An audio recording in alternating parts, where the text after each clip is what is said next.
Hello, darkness, my old friend. It seems you've taken over my entire existence once again. And now I hold you close beside my bosom in order to ensure your quiveringisms. And now we bring the curtains once again. It's like they went within the sound of making a bullshit. Hello, you exquisite individuals. How you doing? How you doing? Hello, hello, hello. I pressed go live and then I had to go and send a message. So that was the reason why there was a bit of a delay there. A bit of a delay.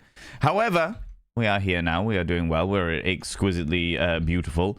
The intro track this morning was Graveyard Sun by Greenlung, who is absolutely amazing. They're a fantastic, fantastic band. And I've just realized that I haven't set up the background music, but that's okay. That's not a problem. We can get that all sorted. We can get that all running and what have you. But how you doing, you exquisite individuals? Hello, you beautiful beings. Welcome on in. Welcome on in. Let me get me some music going on. And we'll say hello to everybody. How's it going, Kale? Hello, Huracan. How's it going, Forza, you beautiful being? Althena Luna, you're actually here in a timely fashion. I know. What are the chances? What are the chances you got here? You got to see the intro and the beautiful inky murk that was the intro screen, or the starting soon screen, as it was, you know. You've got a mocha, so it could be worse. Working on having a better attendance for the sake of having confidence in the big redeem. Oh, that's very, very good. However, you know, it's good that you're working on the things that are going to make you happy, but make sure they do make you happy, you know? Make sure they do make you happy. Nibirin, hello, you beautiful being. Dabber Cogsworth, hello, you exquisite individual. I hope you're doing well. Hope you're doing well. God damn it, tea. It is exquisite. I am a very big fan of the old tea, you know. Hello, the Red Man, how you doing? How's it going? You know, all these beautiful people saying hello here. Eris Ptolemy, you have arrived. You have indeed arrived. You have indeed arrived. I hope in the literal sense and not in the metaphorical sense, you tricky devil, you know. Although I recently hurt my knee and one of my fingers. One of your little fingies, so that kind of saw. Well, I hope that you are taking it nice and easy. Hope you have got one of those pressure bandages on if it requires one, you know. You know, exciting times, right, Nibirin? Right? We are going to be jumping into the game relatively quickly today, friends. Relatively quickly. Normally, I like chat for about an hour and a half, but today I want to jump into the game a little bit sooner than that, because I realized that last time, last week was meant to be the final time that we did this. Last week was meant to be the final episode of Ad Infinitum, and today we were meant to be starting a brand new game, but it went on. It went on, and it progressed, and it went further than it should have done, but we are going to work on it. We're going to work on it. So my theory is if we start a little bit earlier today, and that way I'm not going to run out of time, and I'm going to be able to get through the end of the game and see what happens when we finally meet our darling brother, you know? You know? But naturally, we are always going to chat for a bit, because I like to ease in with a nice little conversation, you know? Dark Valen mode, exactly. Getting tea, no doubt. That's pretty much what I was doing. I had to send a message, but yes, I was definitely getting tea.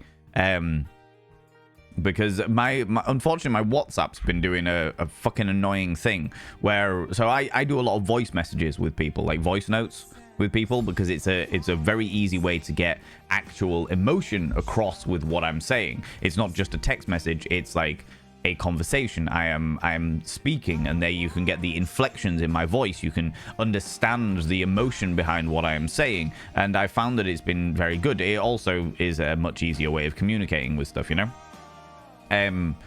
But WhatsApp's been doing this thing recently where it doesn't inform me that somebody has sent me a voice note back.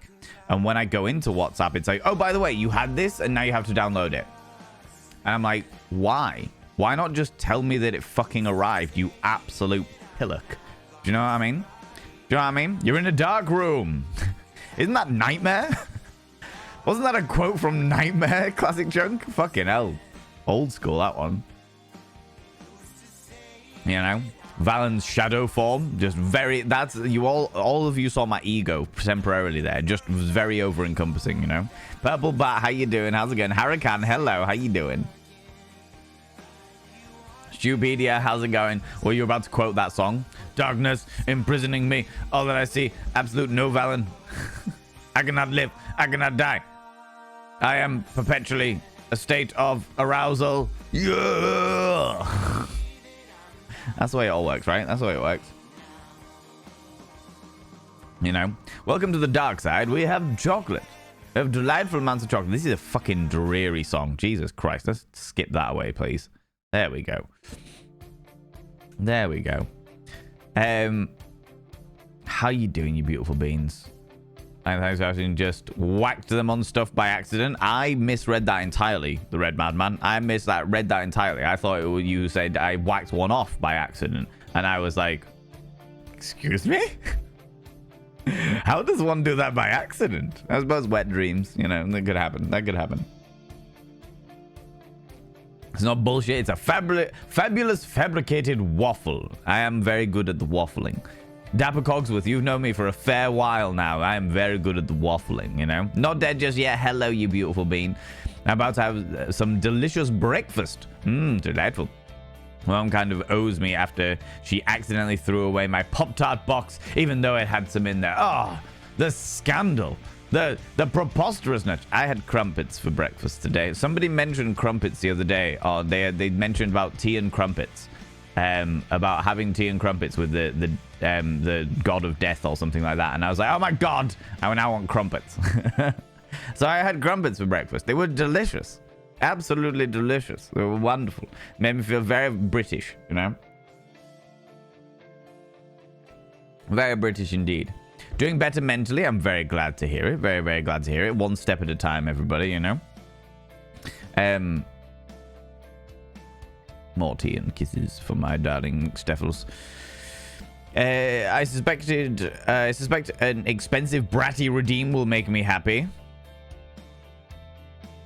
I dread to think. I dread to think, Althena Luna. All right. The rest of the chat, I hope you are doing very well. Thank you very much, Red Madman, for appreciating everybody within chat, both lurkers and non-lurkers within. I noticed a few people that come in and just say hello to a few individuals, and I appreciate when you actually take the appreciation to speak to everybody in chat. I do this all the time, do you know what I mean? Because I've noticed that people come in and they'll just say hello to a few people, not just in this chat, but in many streams where they'll go in and they'll say hello to a select few people and ignore fucking everybody else, and it pisses me off. All right, it does piss me off, because the whole point of streams, not just my stream but all streams, is the sense of community, right? It's meant to be about the sense of community, speaking to fucking everybody, you know? And I try and make a conscious effort of going in, saying hello, and saying hello to the streamer, and then saying hello to everybody else as one general whole, you know? But I also am aware that when people come in and only say hello to certain people, it gives this kind of air of favoritism within the stream, but also gives an air of like the stream isn't about the streamer, it's about these other people in chat, and that makes me feel very uncomfortable and weird. That makes me feel very uncomfortable and weird. It happened a little while ago. I won't mention like names and stuff like that, but it happened a little while ago where people were coming in and saying hi Valen, and then saying one other person, and then saying hello to chat, and I was like, this isn't their stream. This isn't their stream. This makes me very uncomfortable. This is my stream. I get it if you're saying hello to me and then hello to chat, or hello to me and then a few of the friends that you're very familiar with and then hello to chat. I get that and stuff. But when it's just like Valen, one other person, and then everybody else, it's like, this makes me feel like you think that this is their stream as well, and this isn't. This is my stream. This makes me feel very peculiar. It makes me feel like somebody else is taking credit for my work, and that makes me feel odd. Do you know what I mean? Do you know what I mean?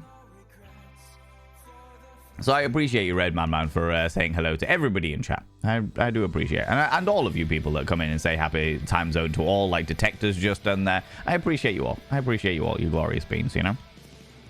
You know?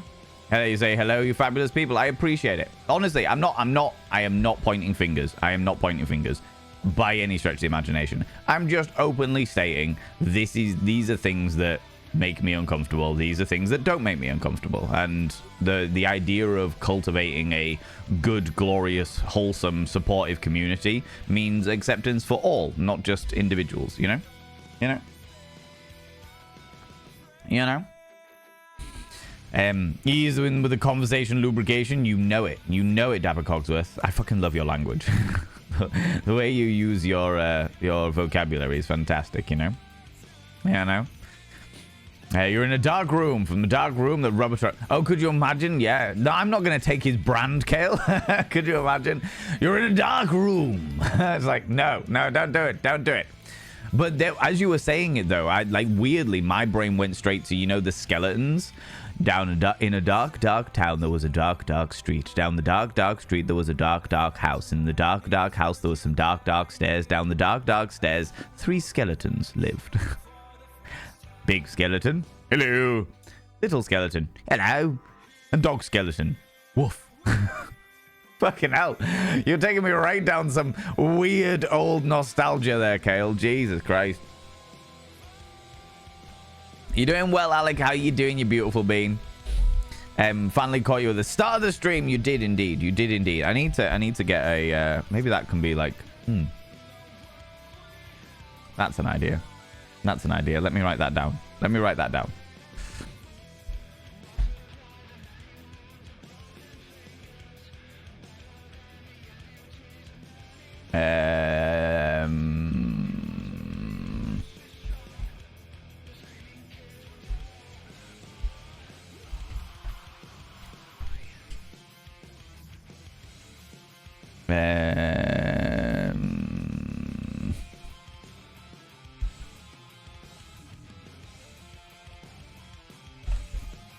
I'm just sending a message to somebody to get a price for something.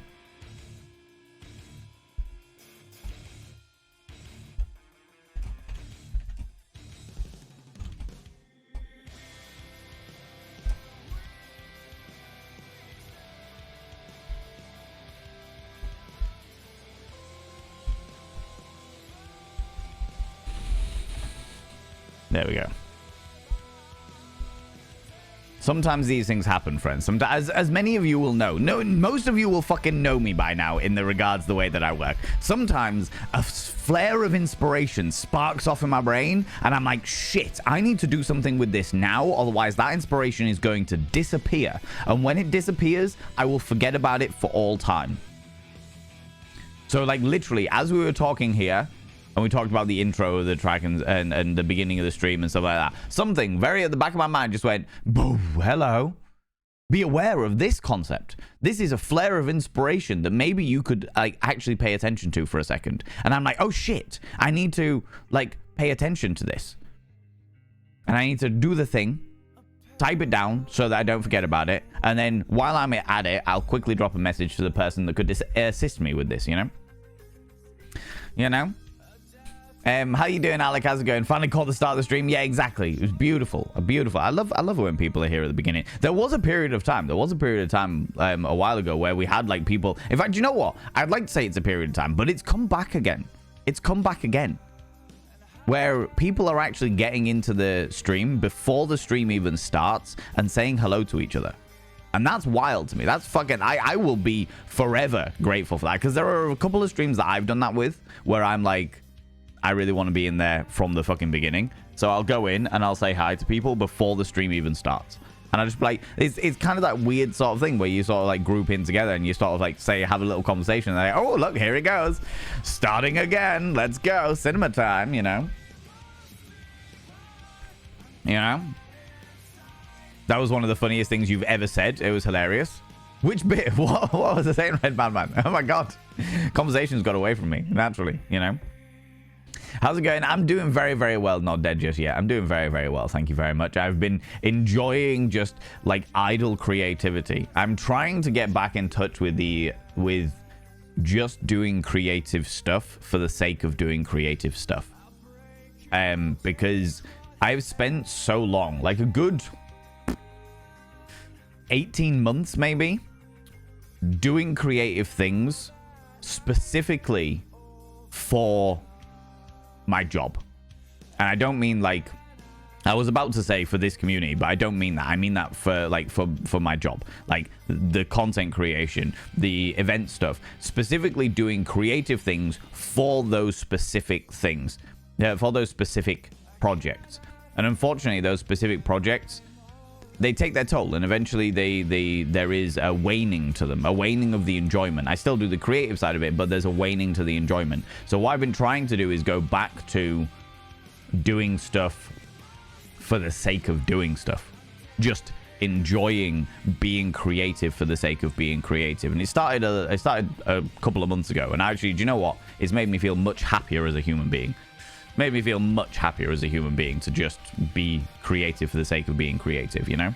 How's it going, Pixie Bomb? How you doing? Fabulous creatures, all of the fabulous creatures. Miss Crumpets, right? Fucking Crumpets are great. Fucking great, you know? How you doing, Detect? How's it going? Exactly, that's why I realized I'm going to start saying hi to everybody. Now, I appreciate that, Red Man. I really do appreciate that, buddy. Like I said, it's that whole, like I have been doing this for fucking 5 years now. I've been doing this for a real long time, you know? And the community aspect, the community itself has changed massively in those 5 years, but also the sense of community has changed in those 5 years. It seems to go through like waves. It goes through waves of like people like pooling together, being super supportive and super involved and super like getting involved and being part of something larger than oneself, you know? And then it ebbs off for a little while, and then it comes back, and like different people raise up and they come back. It's honestly like waves, like quite literally like waves. Like when you're out on the ocean and you're in a fucking boat and you look up and everything is just like waves of people come up and they're being super supportive and things. Then it goes really calm for a while. Then more stuff happens. It's wild. It's a really, really interesting dynamic, sociological dynamic, you know? You can point things at me anytime. Oh, Dabber Cogsworth, calm yourself, calm yourself. The Funny Bones. Is that what they were called? The Funny Bones? 3 skeletons lived. I actually did a theatrical performance of the skeletons fucking years ago. Years and years and years and years ago. When I was doing like kids entertainment and stuff. We did Cat in the Hat, and I made a fantastic Cat in the Hat. I wonder if I've still got a picture of that.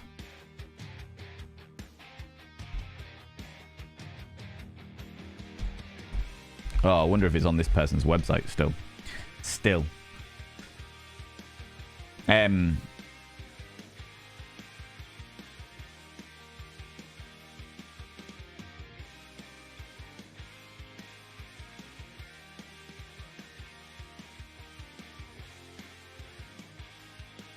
Oh.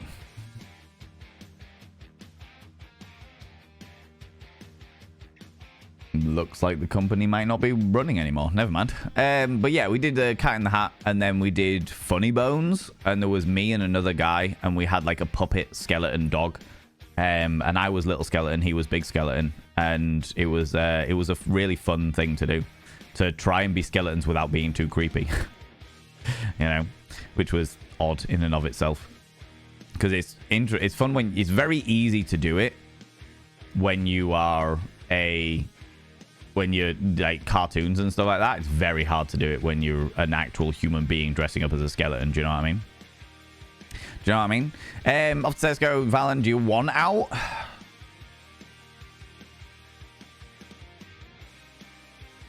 Yeah, if you could get me a multi-bag of Walker's French fries, I would appreciate that. That's what I'm really craving right now. That's what I'm really craving. But thank you. I appreciate that.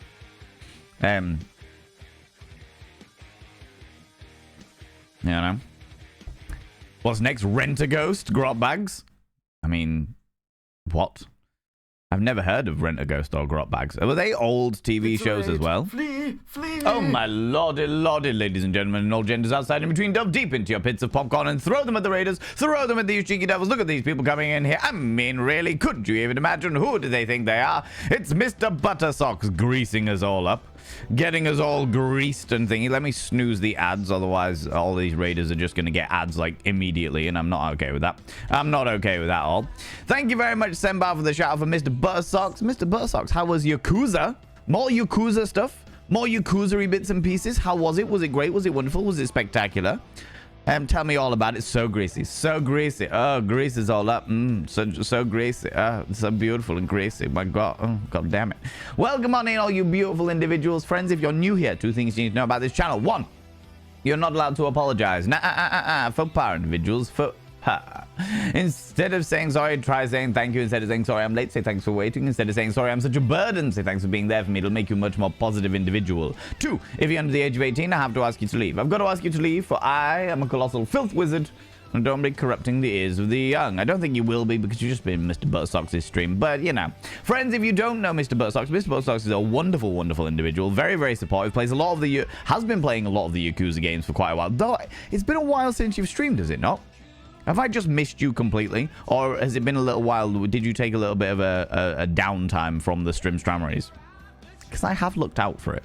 And maybe I've just missed it entirely. But, you know. It was great until you played Mahjong. I tried to understand Mahjong. Failed miserably. Been playing Yakuza lately. You recently beat Like a Dragon, Inshin. Getting close to beating Yakuza 0. Oh my lordy, that's amazing. I think we've been like cars in the highway, just missed each other. Oh, cool. So I've just missed you. I'm actually good about that, because I do enjoy your streams. I do enjoy your streams. I'm going to have to keep my beady eyes peeled a little bit more for you, you know. Currently going through and doing the hardest mode, trying to 100% the game while at it, because I'm somewhat of a masochist. I mean, I wasn't going to say anything.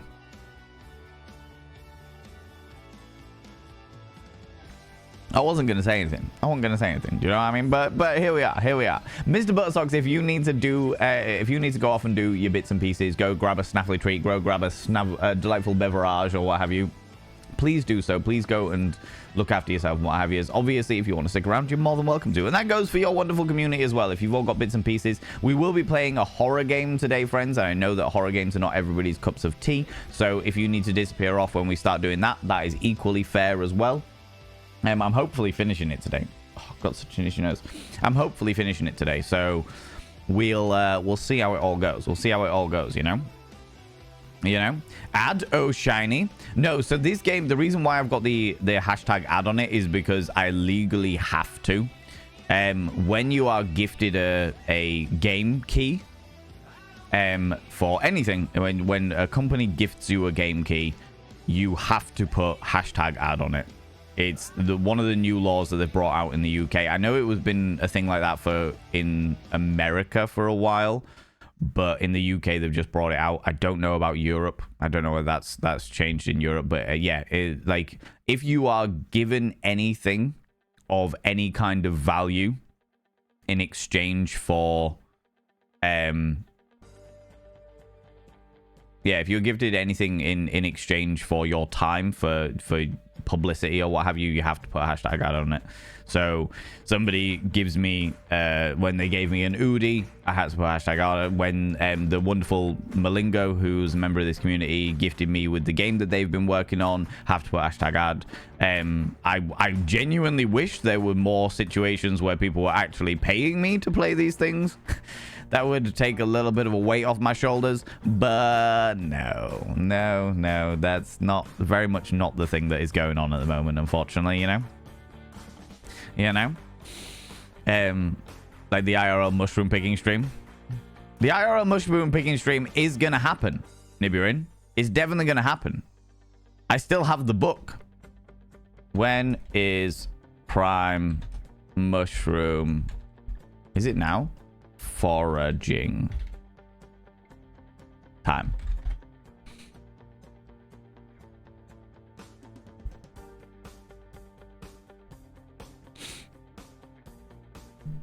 Around about now. All right.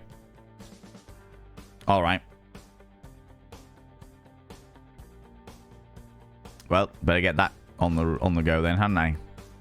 Better get that on the go. Friends, in about 4 minutes time, there will be some adverts. It'll last for exactly 180 seconds. During that time, you will not miss out on any major content, for we will be doing What is Valen Wearing Today. I will be jumping into the game a little bit earlier today. Normally I chat for about an hour and a half, but I really want to get this game finished. I really, really want to get this game finished. So, you know, we're going to do that. We're going to do that, you know?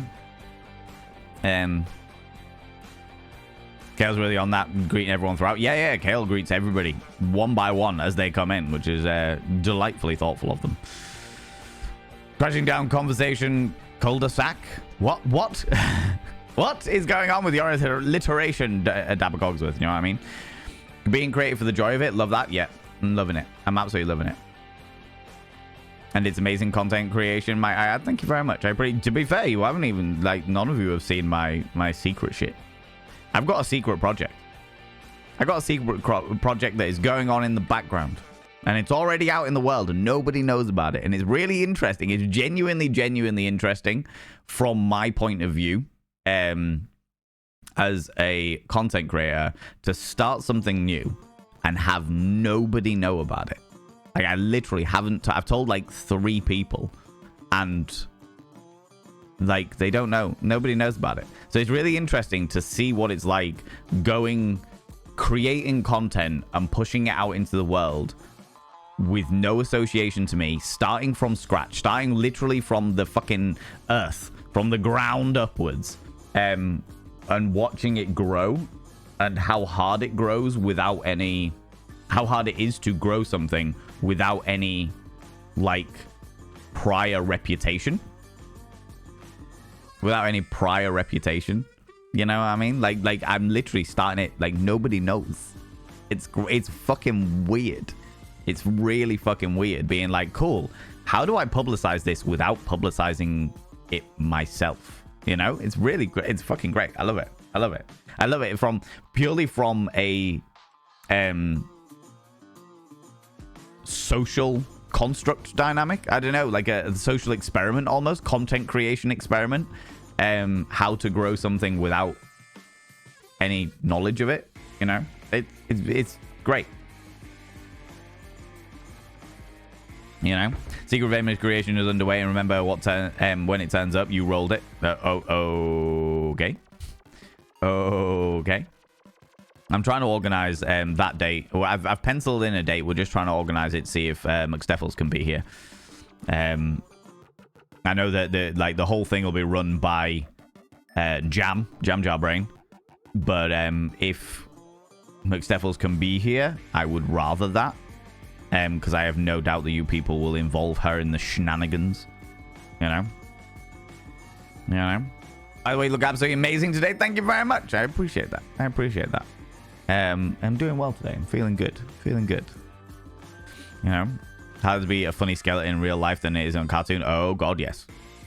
Cosmic Scree, how you doing? Welcome on in. How's it going? French fries are the 3rd best crisp out there. I'm a big fan of the French fries. I'm not gonna lie to you. I go through phases of just being like, I don't need all of them in my face. All of them in my face. But yeah, let me say hello to all of you. How's it going, Finley? Hello. I saw that obviously Sembar popped in as well. You beautiful individuals. All these glorious beans. Genimis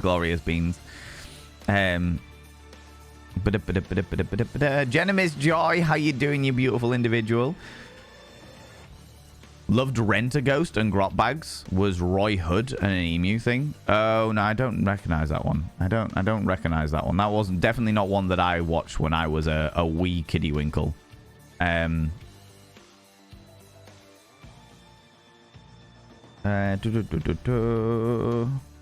we go. That's what I need. That's what I need. And then this. And then this. And then this.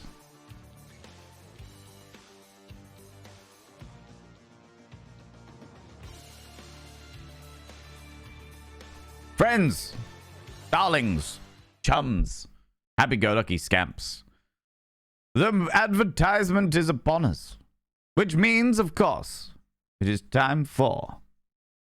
What is Valen wearing today?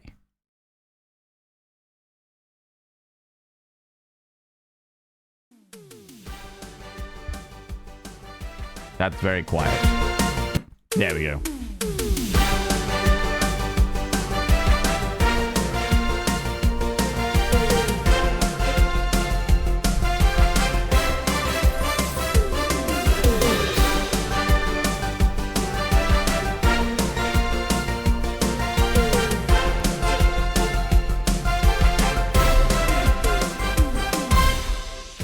That's right, ladies and gentlemen, and all genders outside and in between, it's time for What is Valen Wearing Today? Valen was feeling particularly glorious this morning and therefore decided to wear a delightful little polo neck, though it's particularly warm because it's slightly thermal as well. It gets a little bit cold in the middle of the day because that's when the heating's not on. I'm also wearing this sexy little jacket, not to make myself look even prettier, you know?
Yes, friends. I'm also wearing my delightful lace-up trousers because they're delightfully warm and toasty.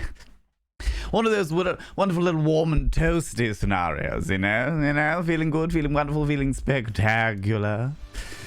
As it is. Huh. Oh, I'm knackered now. All of the dancing around poster. Do you know what? I think I hold my breath as I'm dancing, which is really bad. One should not hold one's breath when dancing, you know?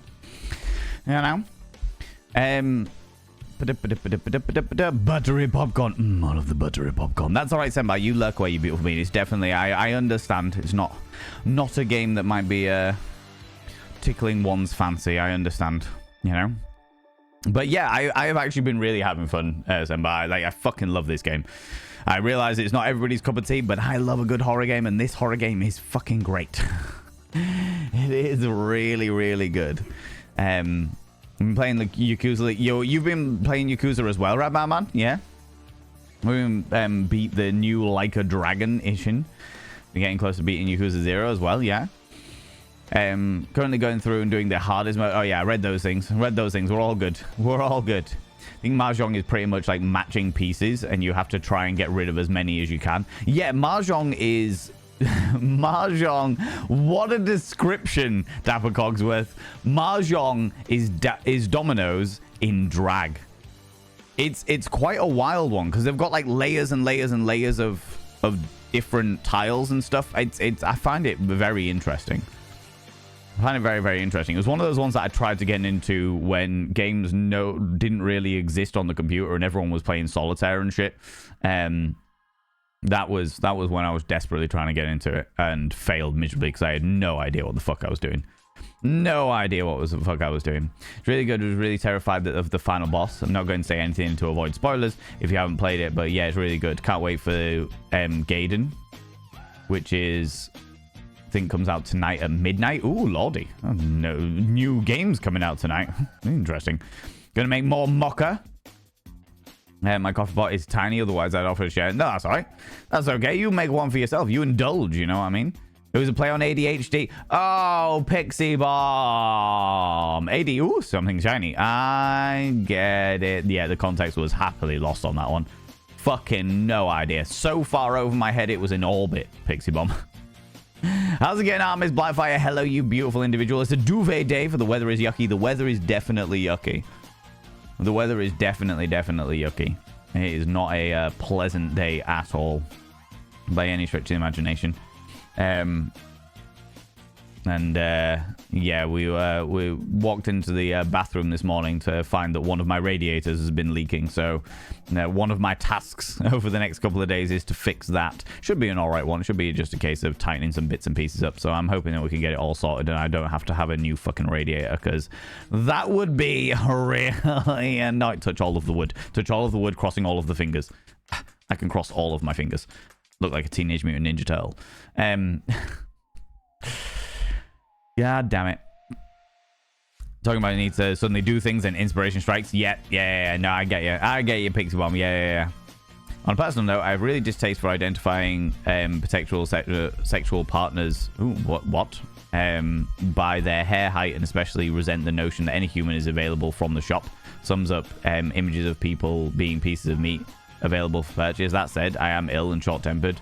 I am sure you meant no offense. Just read the room before you use terminology in future, please. This is a leaving respectful place, not the smoking area of a local boozer. Huh? What did I miss?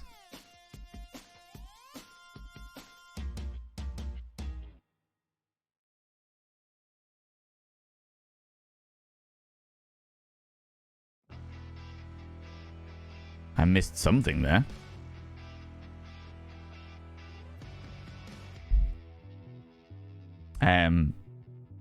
Been very achy because of the rain. How are you? What? In the butt. Oh yeah, Zero. How you doing? How's it going, you beautiful bean? Secrets, all of the secrets. Gotta take care of some trash and some dirty plates. Yeah, it's good. I'm glad that you're taking care of things, tidying stuff up, making the environment a little bit nicer. Always good. A glorious day is one I can start some freshly brewed coffee and some vanity. Cheers to you for making my day. You're very welcome, Cherney. How you doing, you beautiful bean? I do like I have a freshly brewed tea, but a freshly brewed tea and some vanity is just as delightful.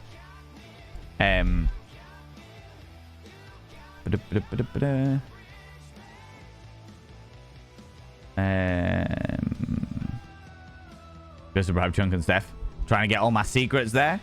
See what's going on. Am I going to have a thing later on down the line?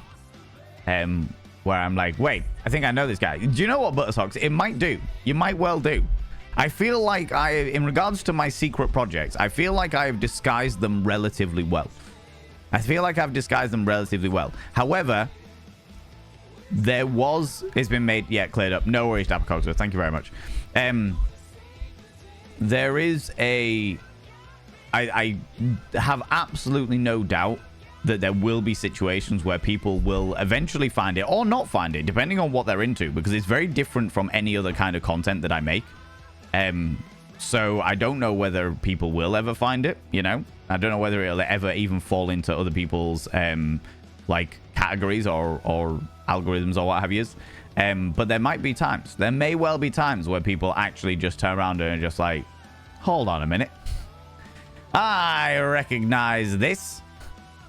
This seems awfully familiar. But I feel like I've disguised it pretty well. So who knows? It's quite good as well. It's quite interesting to see like things grow almost naturally, or not grow naturally, as the case may be. You know. Yeah, no.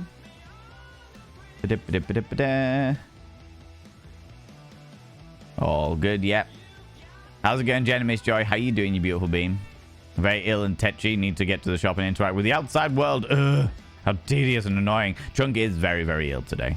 He has been coughing up a lung all morning. It has been quite wild. He's just driven off now. But his dressing gown arrived today, which is always good. Or house coat, if you call it that. If you call it a house coat. But yeah, he doesn't sound good. It does not sound good. Now that he's gone, I don't mind saying it, but he doesn't sound good. He needs some fucking antibiotics or something, because that is a chest infection and a half, bless him. It's even funnier because I'm watching ads and just seeing Valen dancing in the corner in silence. Yep, sounds about right. Azura. How's it going, Rowan Rose? Hello, you beautiful individual. How you doing? Fabulous.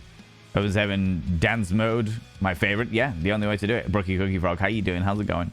One of these days, Valen, you need this segment with a little kicker up light in the fireplace or something. Really throw some backlighting in there. Journey, to be fair, I have been thinking about my studio space in general quite a lot recently, because I want to change it around. I want to change everything around. I'm probably going to wait until like the new year and start the new year with a completely revamped studio space.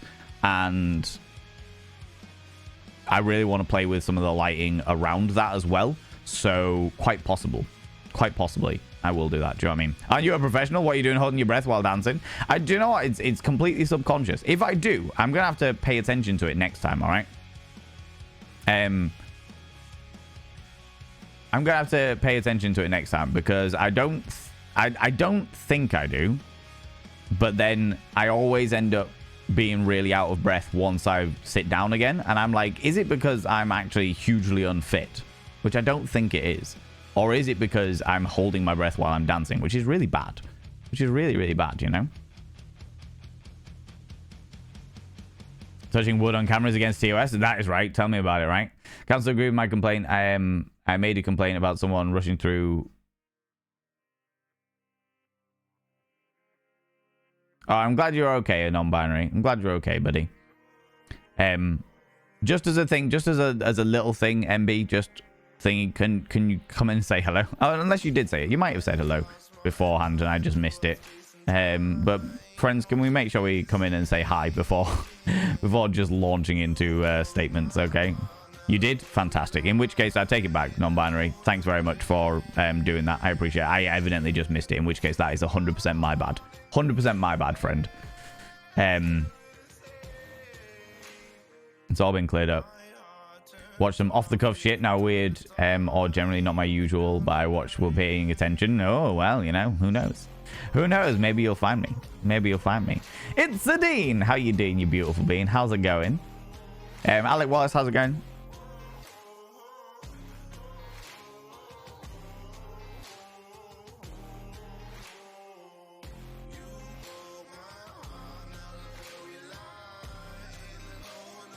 Alec, we're gonna draw a line under it, because first of all, Classic Chunk has now gone off, and it's already been resolved with between Classic Chunk and Dapper Cogsworth. No harm, no foul. It's all grand and dandy. Having a personal preference is not a bad thing. By like the final note I will put on it is having a personal preference into aesthetics is not a bad thing. However, saying things in a reference to human beings that being like objects for our satisfaction is where that all comes in. Basically, we've been a bit behind on my own stream. No worries. Well, it's all been cleared up between Dapper Cogsworth and Classic Chunk. So we're going to leave them to do that. We don't want to drag out a situation that they've already resolved. But in regards to your statement, nothing wrong with having personal preference by any stretch of the imagination. Inflicting that personal preference on other people is a bad thing. Because what right do we have over each other, you know? And on top of that, referring to other individuals as objects is a bad thing because it dehumanizes them. That's where we're at. Okay? All good. New year, new studio instead of new year, new me. I mean, to be fair, I have never been one of these people that has really put too much emphasis on, like, oh, well, when in the new year, it's going to be great. Because as far as I'm concerned, they're all just days. Everything's just a day. This is a day. I can start things tomorrow. People are like, oh, I'll start it next week. And it's like, you're putting off things for sake of what? An illusionary concept of time? Just do it now. Do it tomorrow. You know, do it. Like, I understand starting something at the beginning of a new day and what have you, but why start something on a Monday? Why wait till the Monday to start something that's going to better your life? Why not start it tomorrow? Why not start it today? You know, they're all just days at the end of the day. And you might have reasons. It might be that you've got a weekly schedule and you're going to fit something into that weekly schedule in a better way or what have you. And that's fair enough. That's okay. You might be somebody who really puts down lots of emphasis on scheduling and timing and stuff like that. But today is just a day. And if you are going to start bettering yourself, why not start today? You know? In regards to me changing around my entire studio, that is purely because of the fact that I should have a little bit more time to think about how I want to do it. And starting the new year with a new look is always a good fun thing to do, you know? You know? I might just get impatient and do it anyway, but, you know. Managed a whole hour at a time of sleep last night. I think the antibiotics are finally working. This is amazing news. Amazing news, Rowan Rose. I hope that it becomes more smooth for you as it rolls out there, you know. I also waved at the screen and you waved back. While you were dancing. That's amazing. That's amazing. I appear to have been a bit behind. That's all right. That's not a problem. Cognor, how you doing, you beautiful being? How's it going, you exquisite individual? What makes the appreciation for clarification? Not a problem. Not a problem. Inflicting anything on other people without their consent is bad. Rules for life. 100%. 100%. Going to pop off for a moment. I'm starting to be triggered. No worries, Apocogsworth. You take it easy, beautiful bean. You just take it nice and easy. So I was covering the fact that it's all been resolved, but you just do your thing, friend. All right. Today's just a day. Exactly. And now, no day but today from Rent is stuck in my head. I have not seen that. I'm aware of the televisation of the theatrical performance of Rent, but yeah, it's lost on me, that one. Lost on me, you know. But yeah, how fine? All good. Thank you very much. I'm all good. All fun and games. I'm a happy-go-lucky scamp, you know? A happy-go-lucky scamp of an individual. Just trying to crack on and do the best in life, you know? However, friends, I did say that we were going to be starting the game a wee bit early today, and I think we're going to do that. I think we're an hour in as opposed to an hour and a half in, but I think we're going to do that, you know? I need to get people to remember that my birthday is just a day, other than waiting for the funds or people to be available to do the same. No reason not to start today.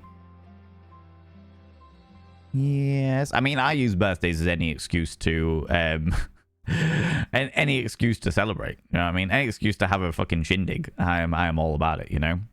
I have to leave the house to go pick up some stuff from the pharmacy and then going to take myself to the craft store. Ooh, that sounds very, very exciting. On the ADHD front, I'm finally on the list for formal assessment. Amazing news, Pixie Bomb. That's fantastic news, friend. That's absolutely fantastic news. How's it going, Dr. K, you exquisite individual? Hello, how you doing? How you doing, friends?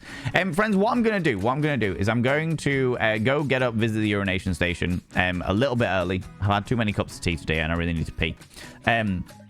I'll run an ad now because it gets it out the way while I'm doing thing. I realized we only had one a little while ago, but if I'm not going to be at the computer anyway, I may as well run one and get it out the way. Do you know what I mean? Just get it out the fucking way, get it done with. So I'll run that now, and then when I get back, we'll jump straight into the game and we'll crack on with this ad infinitum gloriousness. Do you know what I mean? Because then we'll be fucking sweet and beautiful, and I'll be very happy, and I'm really looking forward to completing it today. All right. Please be aware, friends, that when we get back, we will be playing a horror game. If horror is not your stuff, please go and do what you need to do. Go find something more wholesome to watch and what have you. As much as I appreciate you being here, even if you choose to lurk instead of actually watching, I get it, I understand, but look after yourselves, look after your spoons. Don't get involved with horror content if you are not somebody who enjoys horror. Do you know what I mean? Got a text confirmation 10 minutes ago. That's amazing news. Congratulations. How's it going, Turbo Crunchy? How you doing? Just had too many bad birthdays. Family passing. People would do that on your birthday. Like, I get it. Like, obviously, you can't control stuff like family passing and stuff like that. Or family and friends passing. But partners deciding to end your relationship on your birthday is a fucking dick move. That is a dick move. I use my birthday as a celebration of the fact that I am alive and I am a happy-go-lucky scamp of an individual. That is the reason why I use it, you know, as a celebration of me in and of myself, regardless of what history has done. And I've had some pretty shit birthdays in my life, but I'm still here. I'm still going. I'm still making the most of life completely and utterly. And that's what I use my birthday for.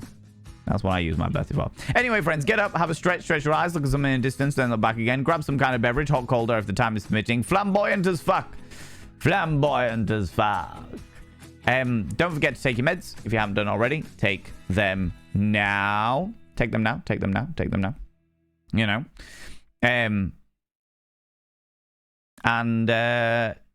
Yeah, just don't worry. Oh yeah, binders. That's the other one. That's the one. My brain's fucking all over today. If you're wearing a binder, have a couple of deep breaths, stretch those lungs out, stretch those rib cages out, and never wear your binder longer than 6 hours. That is what is medically prescribed, you know? I'll be back momentarily. Don't go anywhere. Don't go anywhere. I'll see you in a bit. Hi, how you doing? Thank you very much for waiting. Thank you very much for persevering through that advertisement, you cheeky little devils, you. Appreciate the med reminder, all about it. How's it going, River 7? How you doing? Been doing a deep clean and organizing. Your Resident Evil 7 thread has been keeping me company. I appreciate that, River 7. Just a bit of a heads up, River 7, just because I talked about it earlier today.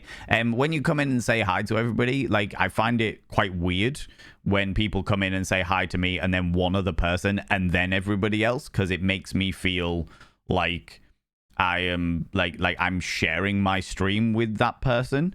And I realize that that's not their fault and by any stretch of the imagination. But if we can kind of, it's a thing that makes me feel really weirdly uncomfortable when people are like, "Hey, how's it going, Valen?" And then one other person and then everybody else. Appreciate that, River 7. I appreciate that because yeah, I don't know. It makes me feel like I'm sharing my stream with that person, and that's not their fault by any stretch of the imagination, you know. But I talked about it earlier and evidently you weren't here, so I figured I'd just give you a heads up, you know. How's it going, Dr. K? How you doing? Thank you very much for the 31 little pocket bits, you cheeky little devil. You find those at the bottom there. Find those at the bottom of your pockets, you know. How's it going, One True Cripple? Hello, you beautiful individual. Friends, we are back once again with the Renegade Master. And I am going to be jumping into... Ad infinitum. I want to start this game earlier today because of the fact that I want to make sure that we actually get round to playing it, you know. Actually get round to playing it properly. So we are going to jump into the game nice and early. Please be aware, friends, that I do not like any kind of hints, tips, spoilers, any kind of advice. The less I know about the game, the happier I am as a human being. So I want to make sure that that's all there. So please, no hints, no tips, no spoilers. And remember that jokes can also be seen as spoilery. So please ensure that you take that into account as well. And ooh, cheeky little devils. And also, please be aware that this game is a horror game. It is very much a horror game. It's got all kinds of references to PTSD, to dramatic families, to family turmoil, to torture, to murder, to horrific racism and classism and all kinds of fucked up shit. It's very much set in World War I. We are playing a German noble who was sent to the front lines at the tender age of 18 in order to control a platoon, because obviously being a noble person means that I am better at leading people than a person with more experience would be. It's very fucked up. It is very messed up, but I love it. I do genuinely love it. I am actually having a fucking wonderful, wonderful time with it, all right? So please be aware of all those things. Look after your spoons. If you need to disappear off, I fully understand it, and I appreciate you all the same, you know? Okay. Story so far. Our character is like I said, a German noble in the early 1900s. We have a grandfather who was a German, the head of the German army for a long period of time, who believes that war is all about glory, but all that they ever knew of war was killing people in Africa, more slaughter than actual war, and has transposed his bias and bigoted views onto the entire family. Our father was born lame and took that upon himself, to, like, he felt it like it was his own fault that he couldn't live up to his own father's expectations of a son, and therefore went from wanting to be a warrior, for lack of a better term, into chemical warfare. And he was the reason why a lot of the First World War had so many chemical weapons like mustard gas and the tank killers and all that jazz. He then seemed to have regretted that and tried to put a stop to all of those horrific chemical warfare stuff, but has been usurped by the Kaiser himself. Our mother, who has succumbed to mental instability due to the horrors of war. Her two sons, myself, Paul, and her older son, Johannes, came back from the war, but she thinks we both died. The reason why is because Johannes came back from the war horrifically maimed due to a mortar shell. He got caught up in an explosion, then tangled in barbed wire, and has come back horrifically maimed. To the point where she doesn't believe that that's her son anymore. It couldn't possibly be her son because her son wouldn't come back in such a horrific state. She also doesn't believe that we survived because how could we allow her? How could we allow her son, our brother, to be able to do that, you know? And our brother is in, like I said, a horrifically maimed state. He was outcast from the family for being homosexual, and was very much a tender young man who appreciated art, who appreciated love, who appreciated the arts in general. And yeah, it's a really sad state of affairs. There are different ways to play this game. You can play it as a character who stands by war being the be all and end all and fuck everyone else's feelings and what have you. Our grandfather thought that our character was the only way to be the only real person that deserved the name of von Schmidt. Or the way that we are playing it, which is war has taught us how fragile life is and how beautiful things should be able to be.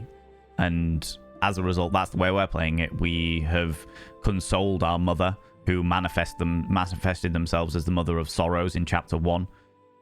We helped our father in chapter 2, who was like the king of mechanicus, or king of mechanics or something like that. I can't remember what the term was. And now we are trying to help our brother.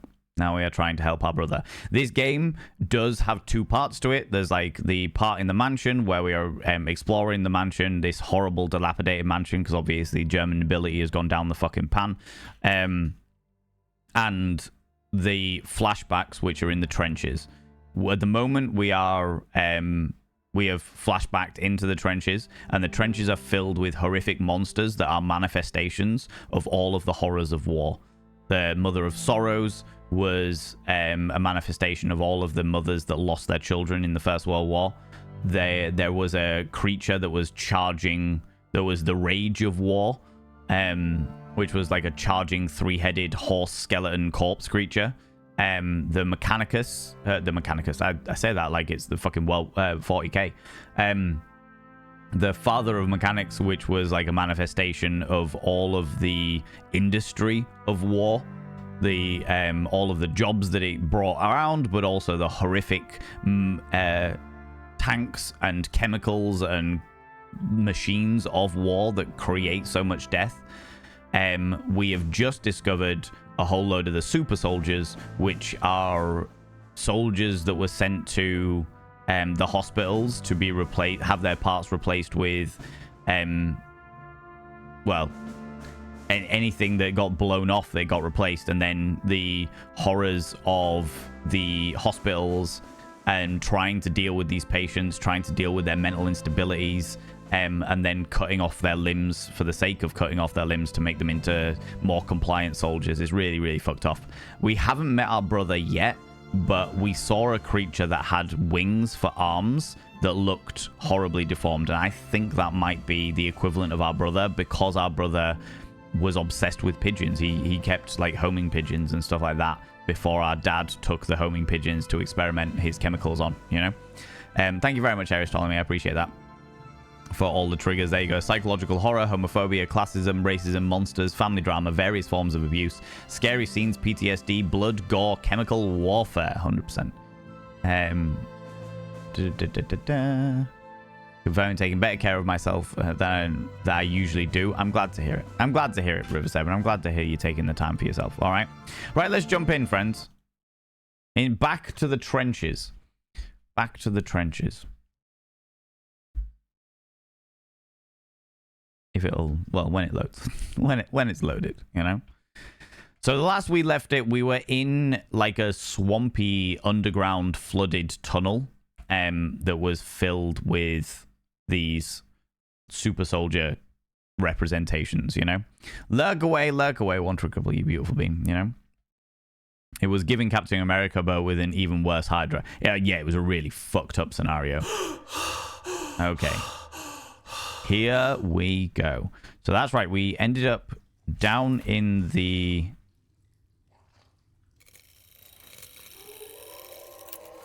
down in this underground tunnel that's all marshy and swampy because it was flooded until we piped it out.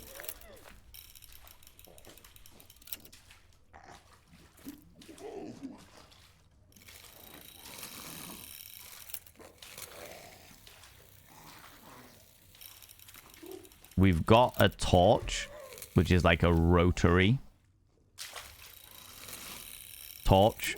When the rain pours, the water brings to light the wretched remains of those who have given their lives in these God-forsaken fields.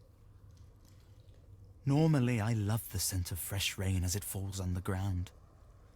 But here, the sickly stench of decay, it clings to everything. My uniform, my hair. I can't even bear to touch my knife and fork at mealtimes anymore. Ugh. Johannes von Schmidt, that says. Well, I want to say Schmidt. Bitty Beth, how you doing, you beautiful being? Welcome on in. Now, we went down here. And we know that there's... Oh, what's this? The flooded shaft. Lieutenant von Schmidt has ordered us to clear the water out of the old shaft using the pump. It's nonsense, of course. It filled up again straight away as soon as it rains again. Eck found the remains of a French uniform in the mud.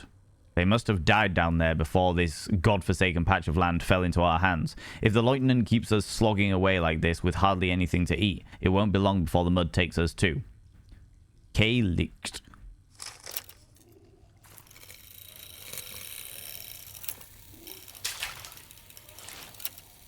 Right, we've got to do these in order.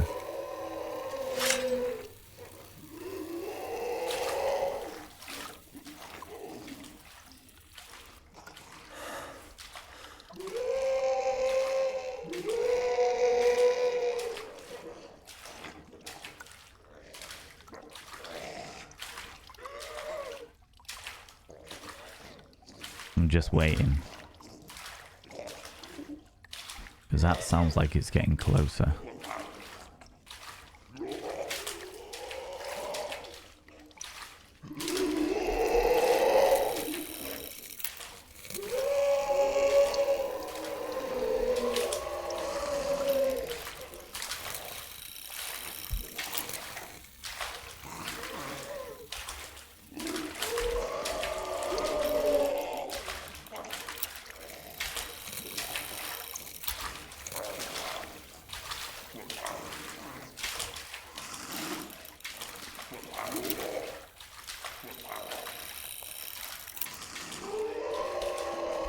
That one's frozen because that's in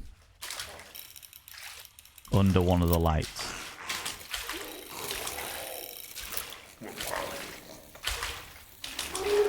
Feels like they're fucking right on top of me.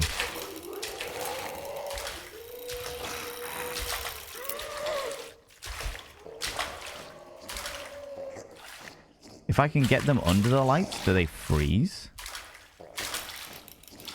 So that one, like that one has.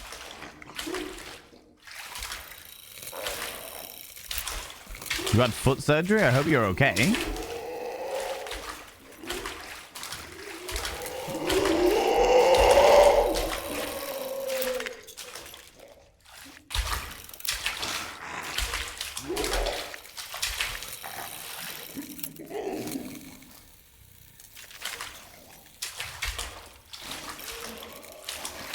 Can't bloody see what I am doing.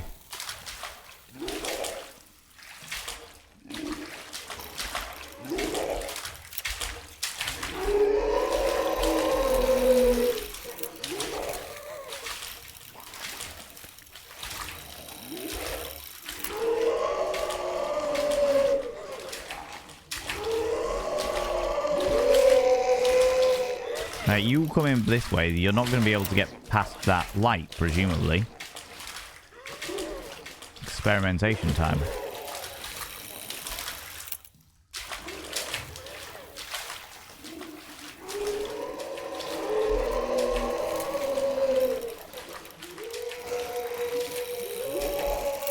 Trying to see where the fuck I can go, and there isn't many places for it.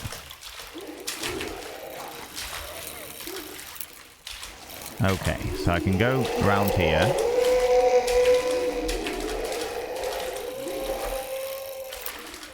There was one back here. But presumably it's not there anymore. Or maybe it was the one back there. Nope, nope, it's there.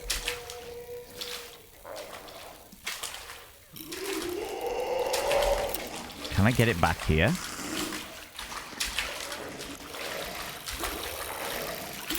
Right, okay, so if I get that to walk towards me here, do you freeze when you get caught in this?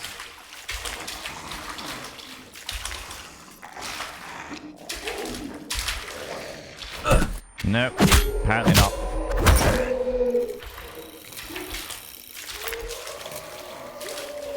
Because you get caught in the light. What? Excuse me? How? You just have an elasticated reach now? A huge grip? A long, prolonged fucking grasp? Like fucking Mr. Fantastic from the Fantastic Four? The ever-loving fuck was that? Excuse me? Excuse me? Am I all the way back here as well? I fucking am as well. What a bastard.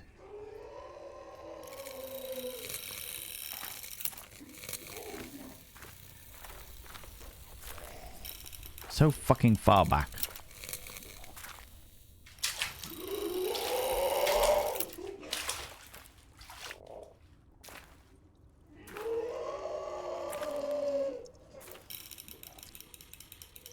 Elastic man, it fucking felt that way.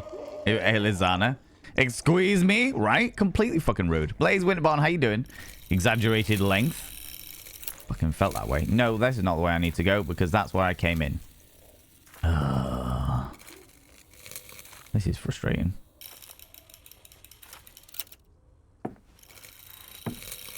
There we go.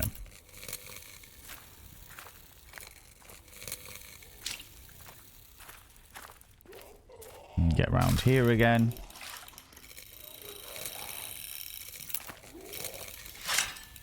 Cut that. Squeeze through there. Genuinely thought.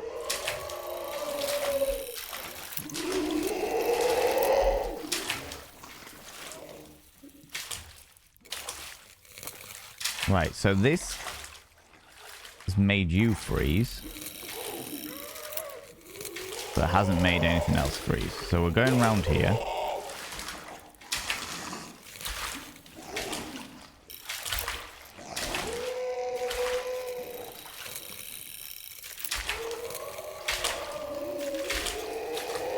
Oh, hello.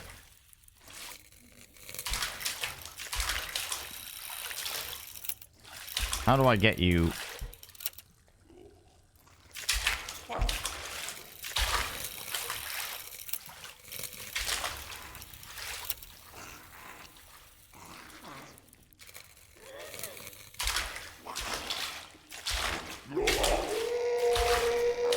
Huh.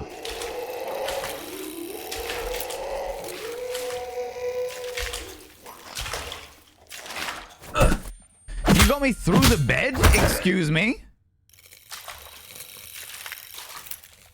And now I'm stuck.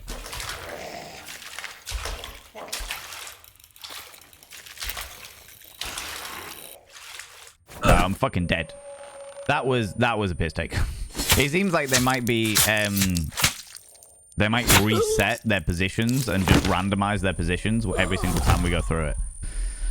Which I understand, but at the same time, it's quite frustrating. Having a lazy reset day, I don't blame you by any stretch of the imagination, Blaze. Don't blame you by any stretch of the imagination. Just chill out. Have a nice, relaxed day, you know? You know?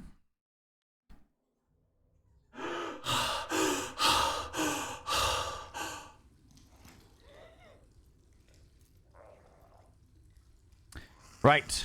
Once again.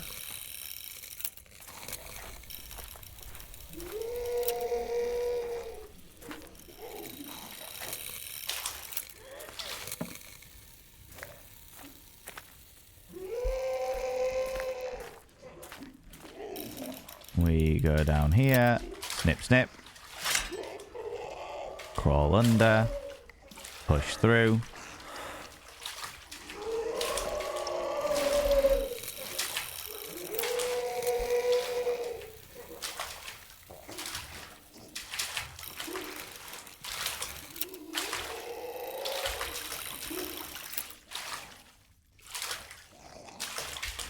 That was back there. I'm gonna make our way straight over here. What? Where did you even come from?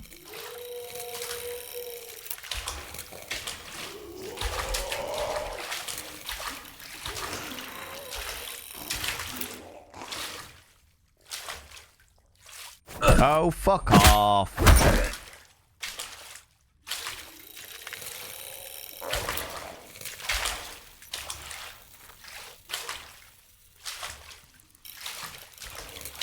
Okay. We got stabbed profusely, but we're doing all right. Another one down there, but he doesn't go anywhere. Okay. And now we're back here. There's one over there. If we can get under here and...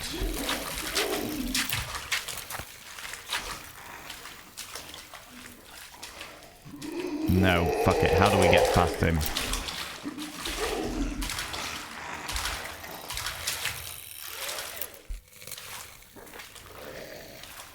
There's no way past that. We need to get him back.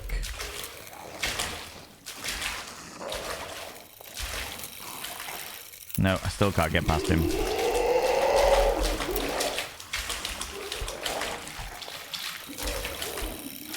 If I can skirt right the way around here and then jump this way.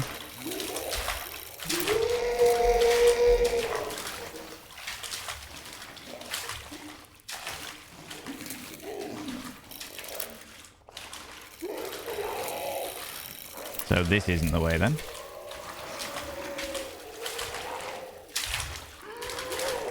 Okay.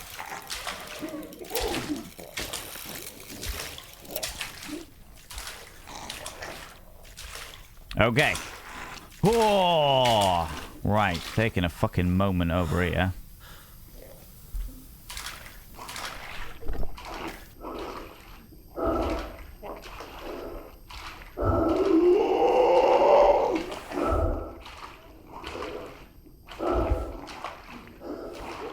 Why has that turned me round?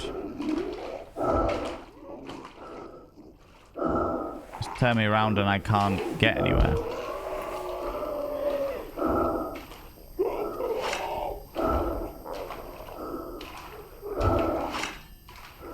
Okay. It's a death growl. It's a fucking pain in the ass, what it is. Extremely annoying. Dog tags Karl Licht. Oh, that was the person that wrote the thing earlier.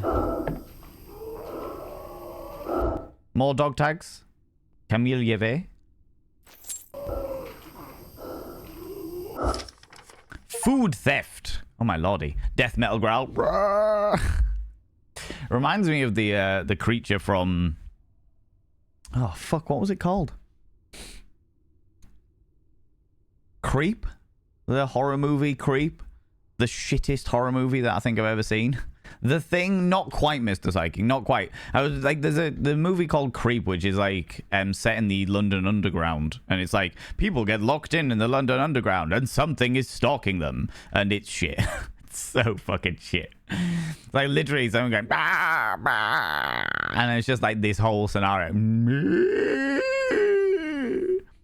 You know, Kazik Iverk and I are fed up of these bare bones rations. The lieutenant's pets get anything they want.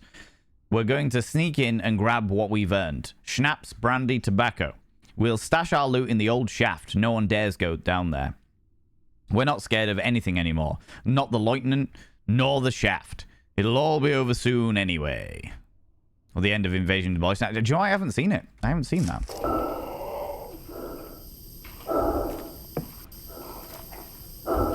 Can those things be seen?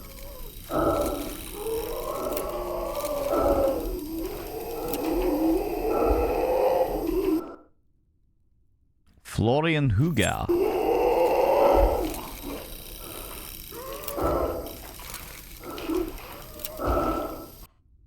And Gaspard Hubert.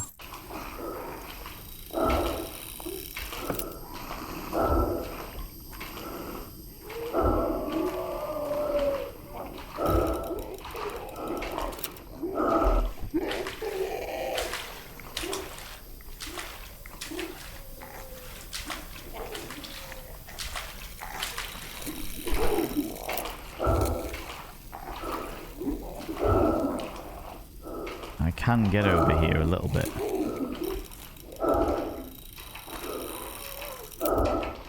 No? Can I not get over here? No. Okay.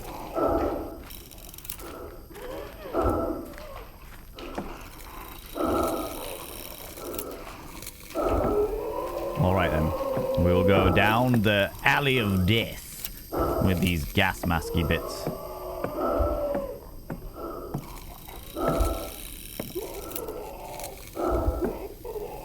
To go up there, really.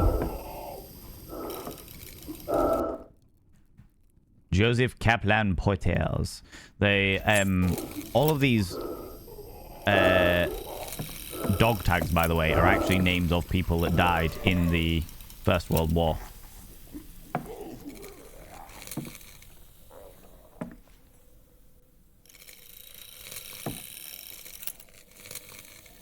Don't like the fact that it's just saved.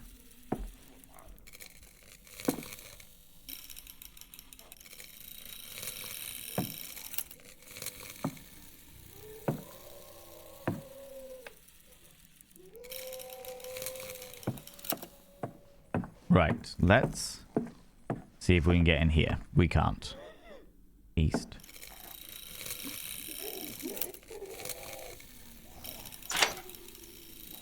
Shit. Alright. Not afraid of the shaft? Deathline set in the London Underground. I've not seen Deathline. No, this one was definitely called Creep. And with the lights, theoretically...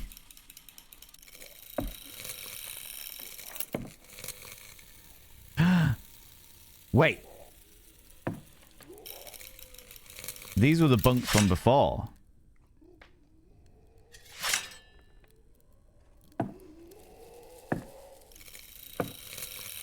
Which is where the guy that we rescued was from. Poem Part 2. Beginning missing. Far away in the valley dig 3 shuffles. A cold, cold grave. A soldier's last hovel. Out there in the twilight, neath city skies, a girl alone in her bedroom cries.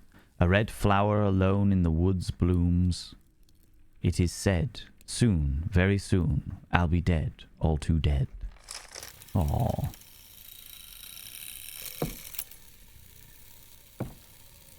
Nothing round or up there. I'm going to keep that one in place because that might be able to save me from...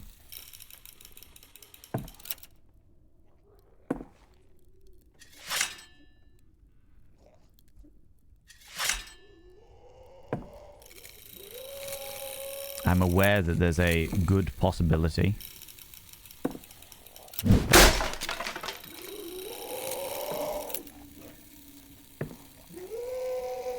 Yeah, this was the bunker that I was in.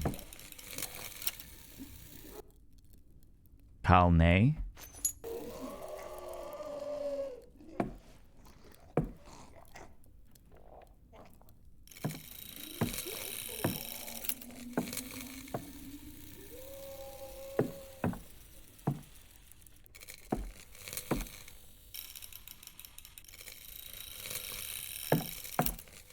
So I'm familiar with this bunker. That's all locked up. Okay. Right, so...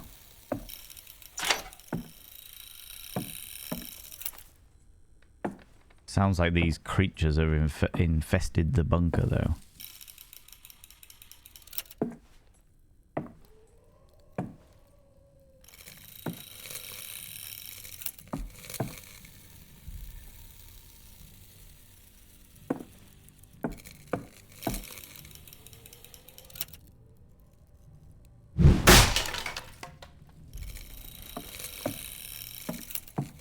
Oh, thank fuck for that. Right, we've definitely got a save point then.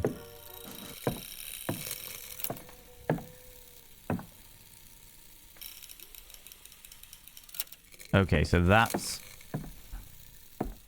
where we ended up.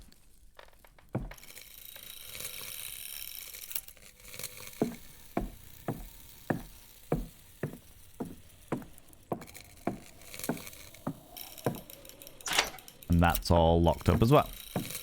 Okay, so all of that noise was just noise.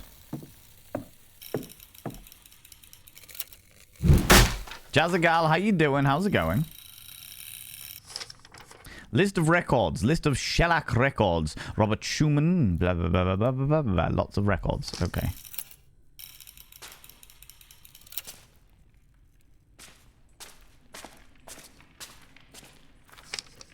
Our Dr. Eisenbarth.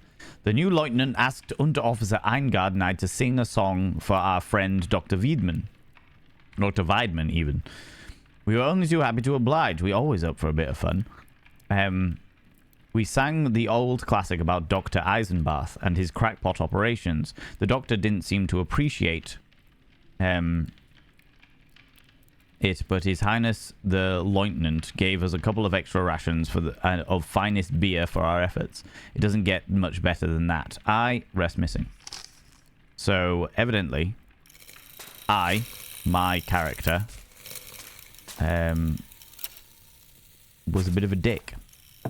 And very much used my position of power to... Jawohl. If only we had more like him. Absolute, Herr Commandant.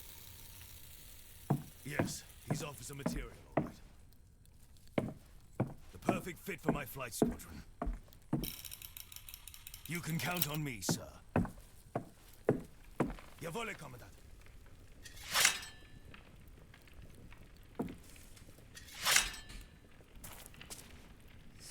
Special treatment. The worst of it is they've taken our beers and tobaccos from us too.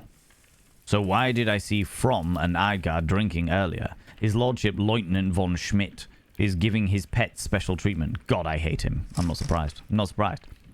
All of that noise was just that noise. Is how I describe people complaining at my job. Or phone calls. Or manager complaining and don't do my job. Yeah.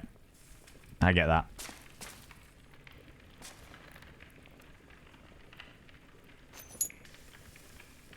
I can completely get that. Scraping the barrel. A few days ago, the whelp gave the order to severely reduce our rations. Instead of our daily loaf of bread, now all we get is rusks and canned meat. No potatoes, no turnips, no other vegetables. Soon we'll all be forced to live off the donations from the civilians back home. So this is the chef's quarters. Oop. Recipe of flour soup. 80 grams of lard, flour, 2 stock cubes, pinch of caraway, pinch of nutmeg, salt and pepper to taste. Wow. There's fuck all in that. Nothing of any kind of nutritional value at all.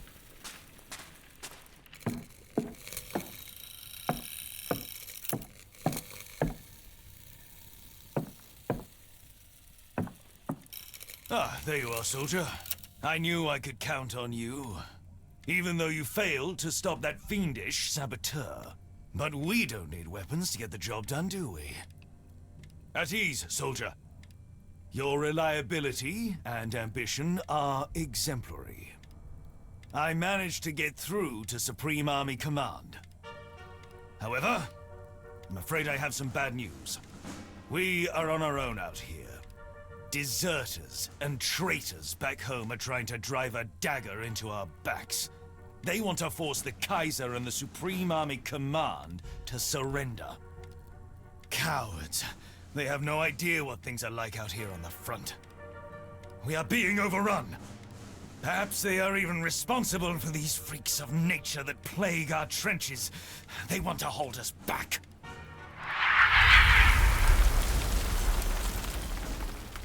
This new enemy, it even has aerial capability now, attacking from the sky. It hates the light. I managed to blind it with our searchlights. But then its scream short-circuited everything. The fuses, the wires, all burnt out.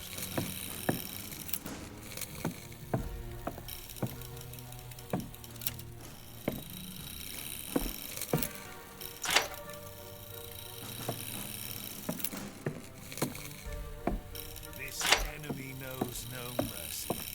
It will not stop at our borders. If we lay down arms, it will ravage the whole fatherland. The Weltenbrand will be upon us and the world will burn. Everything we fought for will be lost. The Kaiser and Supreme Army Command are aware of our efforts. They're counting on us. There's some technical equipment in my plane. Fuses, among other things. Out there in no man's land. Soldier, attention! You will fight your way through to the crashed plane in the west. Secure the equipment. The fuse for the searchlight. Then we can blind this monstrosity. I'll cover you from up there. I see things so much clearer now. I'll keep an eye on you. And then, we will be the cleansing fire. We will wipe the enemy off the face of the earth. And earn our way back home. No faltering. No hesitation. For freedom and the fatherland. Dismissed, soldier.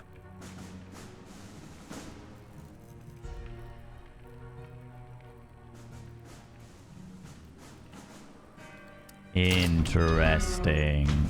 So that is the character from Chapter 1 who we rescued. And he seems to have gained a few ranks from when we rescued him and he first came to this bunker with no eyes. But now he sees things so clearly. I think it's a really interesting representation of how certain people are completely blinded by the atrocities of war. Blood for the blood god is all I heard, effectively, yeah.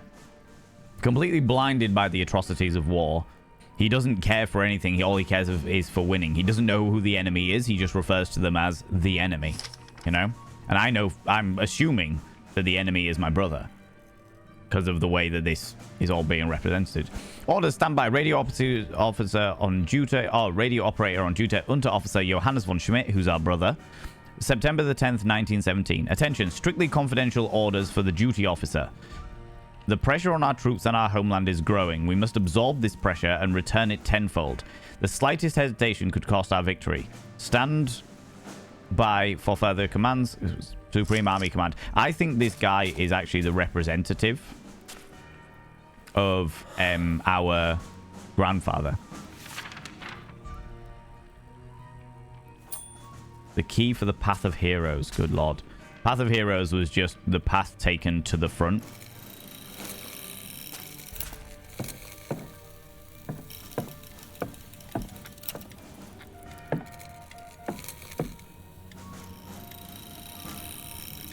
But I think that he is the representative. Your telegraph. There are 27 men waiting on your orders.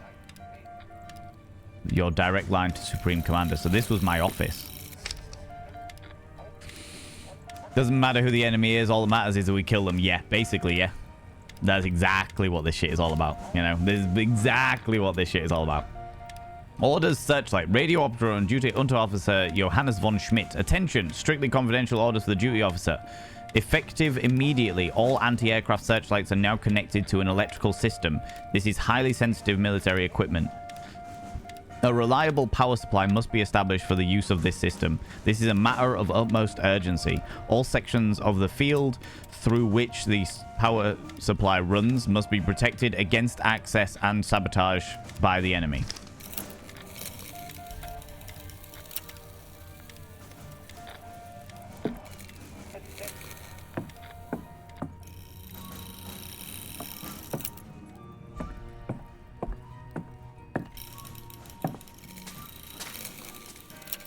Your table.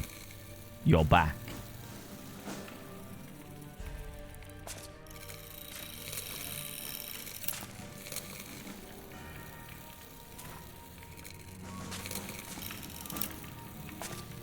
And he, the blind man with the rifle, is going to protect me, apparently. Should I have a quick look back in here? In case I missed anything.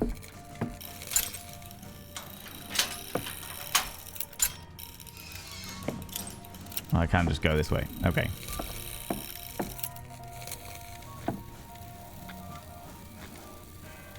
Nothing. All right. Let's make our way out then.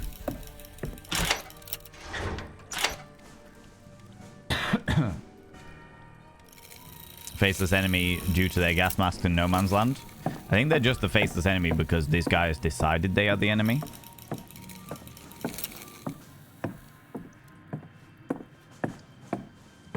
Originally, it was the Mother of Sorrows. Then it was...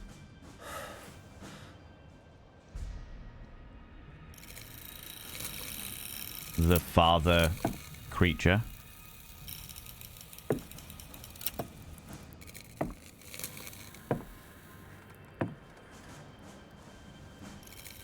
Now it's our brother.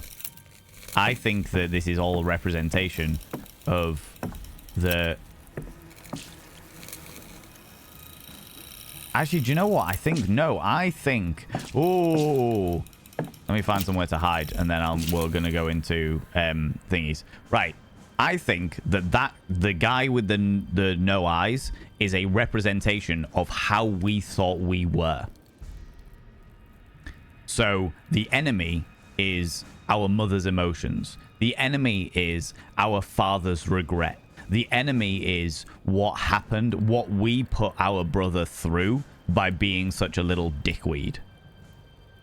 The enemy is all of the things that we are rejecting as a military man who is proud of their military heritage by the corruption of our grandfather. The Lord High Commander that they were referring to earlier is the old title of my grandfather. My grandfather's character, my character's grandfather was called the Lord High Commander of the German Army. So all of these things that undermine my grandfather's words, who believed that we were the only person valid as a valid representative of the von Schmidt name, we are rejecting all of the things that made us human, made us a decent person.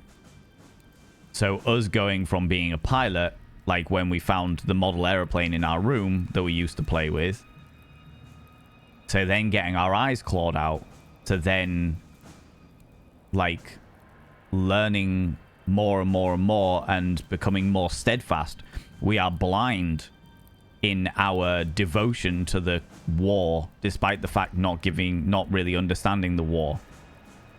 You know? I can see so clearly now, he says, with no eyes. Because that depiction is what we view ourselves as. We started as a pilot. We started as this free spirit that then landed in this war zone. And now we see ourselves as the strong commander. Despite the fact that we are actually making bad decisions left, right, and center.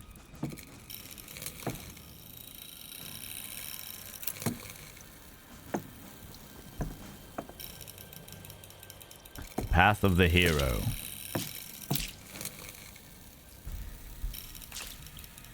Rat's Nest. Pretty sure we went down the Rat's Nest. Oh, the Rat's Nest is now blocked off by all of these, which I now can't clip. Okay.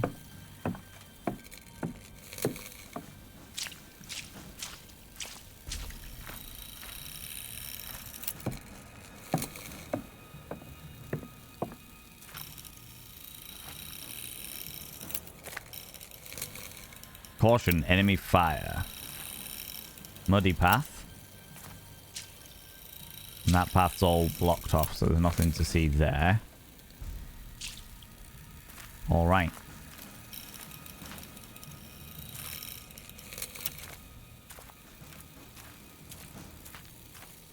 There's our... There's our healing post. This is our save point. Postcard from Eric. Or from Eric. My darling, soon we shall walk together once more. Hand in hand through the Stadwald forest in fall. I shall be yours again, and you mine, and Cologne shall have both of us. As it should be. I hope you are looking forward to it as much as I. I'm counting the days. Sometimes I hear the sound of a tin whistle wafting over from the French trench.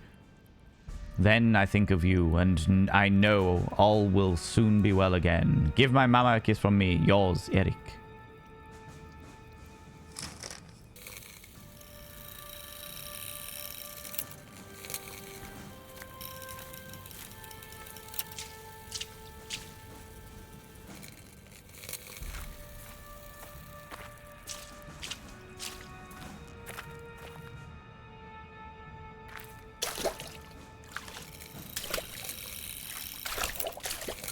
Ah, Trenchfoot. Keep your head down. I don't have much choice of that, do I?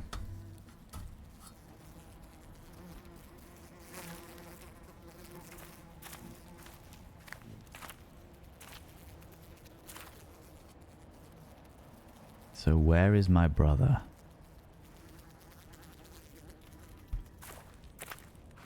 Flying high in the sky.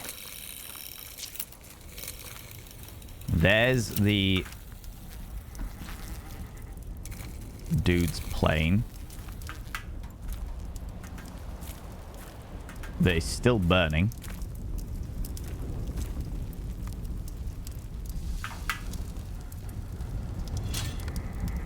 Oh, that's what was...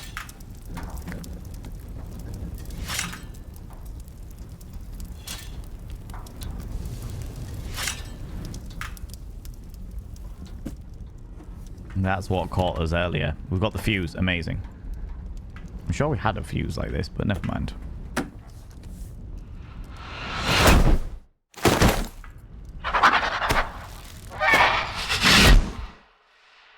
Excuse me? Oh, it's our brother!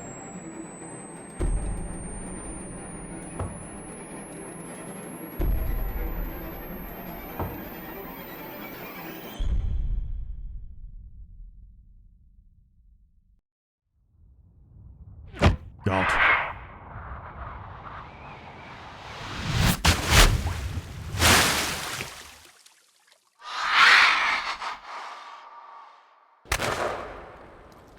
On your feet, soldier!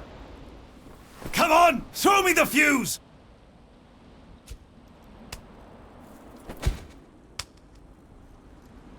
Here! Oh, great. After it! Get that hellish monstrosity! Can I just I'll shoot repair this? the searchlights! Then we can finish the job! Don't tell me you're getting tired now! Go, go, go! I'm not getting tired. I just want to shoot you instead. No? Okay. Okay, so there's no... I can no longer use my... I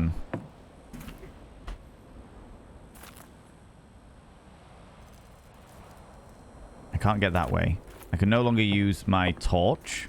Instead, I've got a rifle with unlimited ammo by the looks of things. Take that. Okay. Yeah, you subscribed. Most kind. 46. 46 is the largest even integer that cannot be expressed as a sum of two abundant numbers. It is also the 16th semi-prime. Since it is possible to find sequences of 46 plus one consecutive integers such that each inner member shares a factor with either the first or the last member, 46 is an Erdoswood's number. I can't believe it's been 46 months, MadTech. That is wild to me, you beautiful bean. Absolutely bloody wild to me. 46 months. I shall now inscribe your name upon the mirror of vein. Also giving me a chance to ease up on the shoulder muscles there.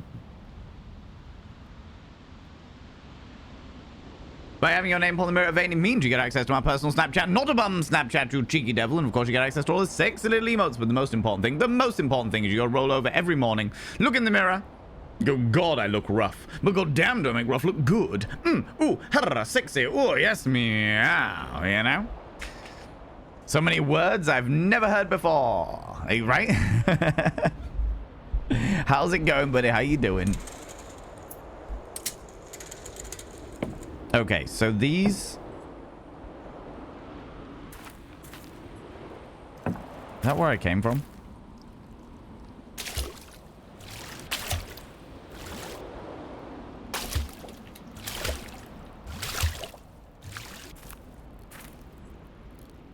Okay, so I can get up here. Can I get up there? No.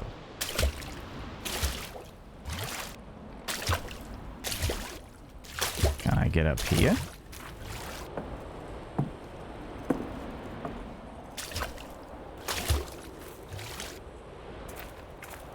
There's nothing there.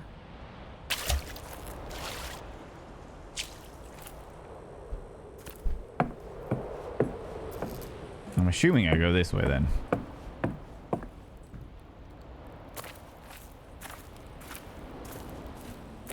Because this is where the light is, and as I can't do my own light anymore, I can still put my gas mask on. Okay. But I can't activate my own light.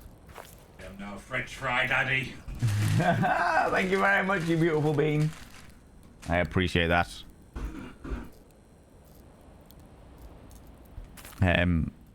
I've heard almost all of those words. Doesn't mean I know how to use them. Fair.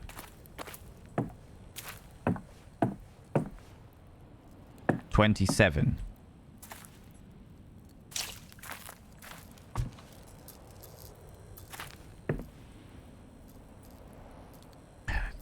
Kind of annoying that there is no alternate.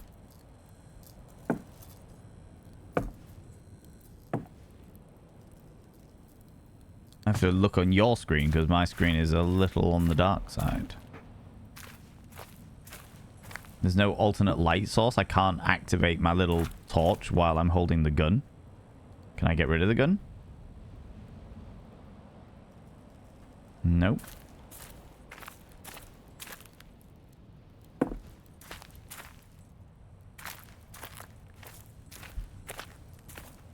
Okay.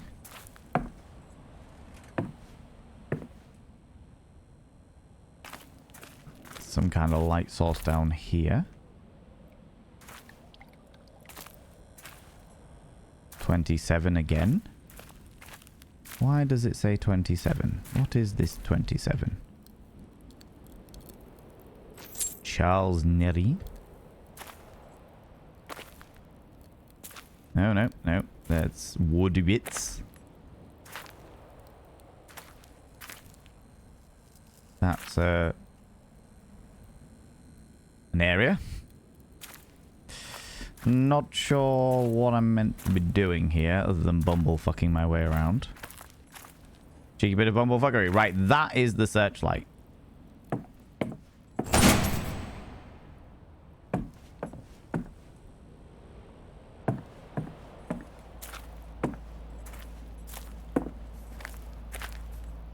Can I just hide here?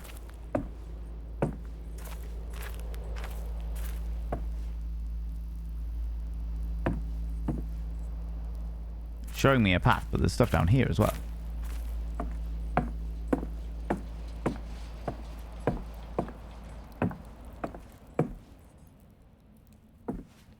That looks like an anti-air gun.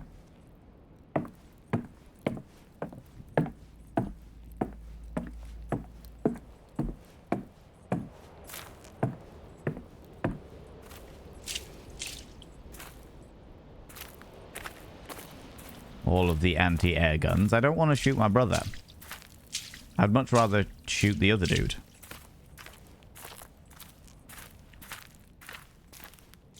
The strange...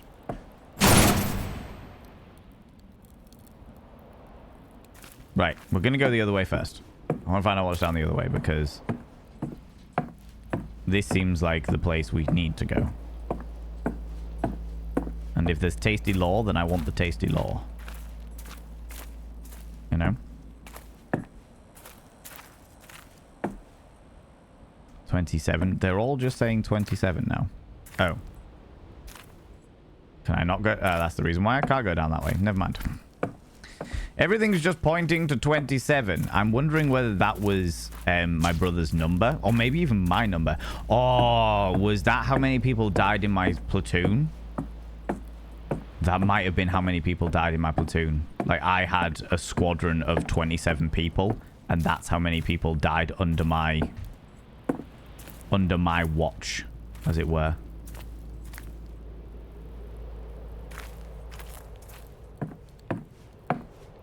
No tasty data, any tasty lore. Doesn't look like there's any tasty lore. I'd happily take some tasty lore right about now. Don't see any sight nor sound of my darling brother, who never wanted to fight anyway.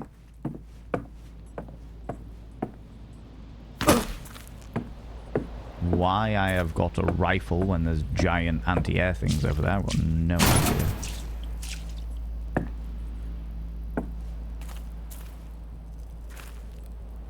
So I have to go down there? What is this? 27.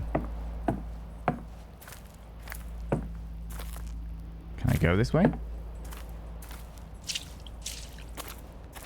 No.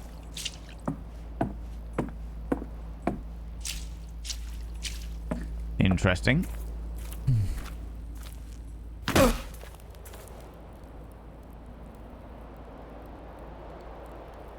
Brother.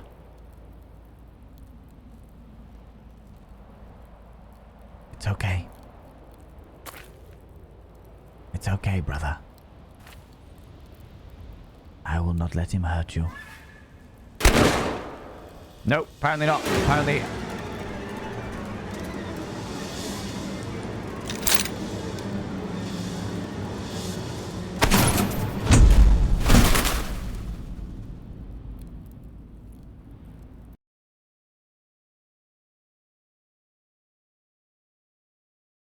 Apparently I just went to kill him instead. Don't know how many people you killed. Don't know. Yeah, it could be, exactly. Tasty lore over tasty data. Unless you're doing things for science. What the hell was that? That's our brother. That's our brother. Oh, and we don't have our gun anymore.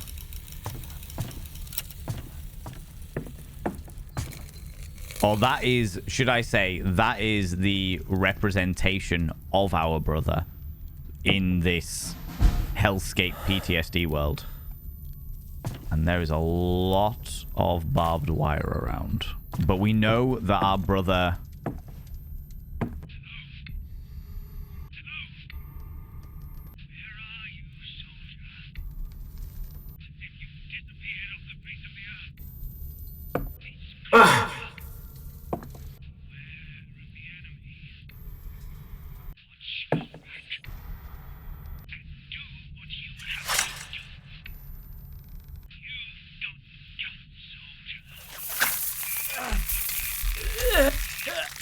We know that our brother was trapped in...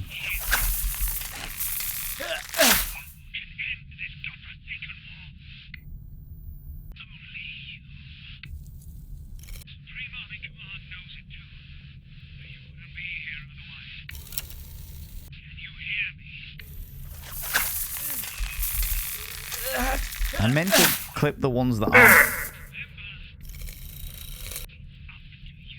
I meant to clip the ones that aren't moving, but they're all moving.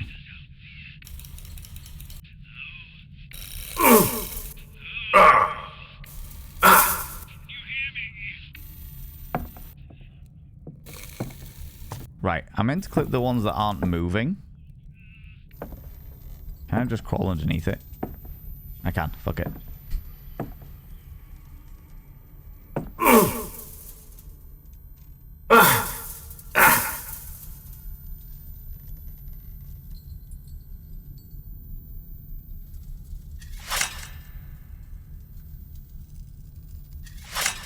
The hitboxes are a little bit weird here, friends. I'm not going to lie to you.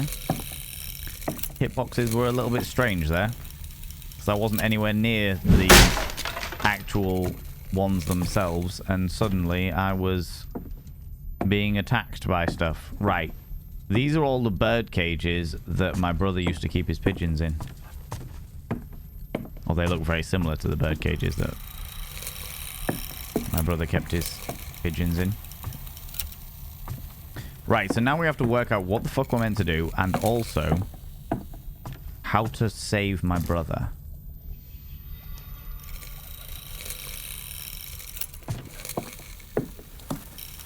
Watch out for the pigeons. Use your flashlight to scare them away.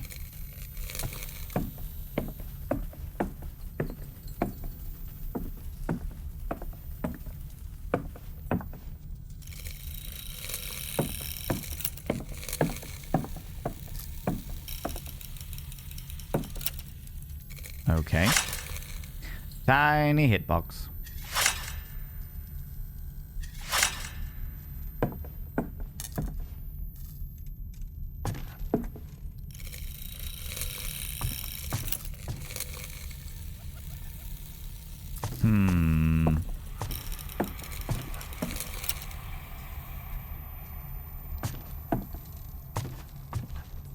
I want to know what I'm trying to do before I just start unearthing stuff. Right, so that's giving me a little save point here. So I'm guessing this is going to start the final battle. I don't want him to go.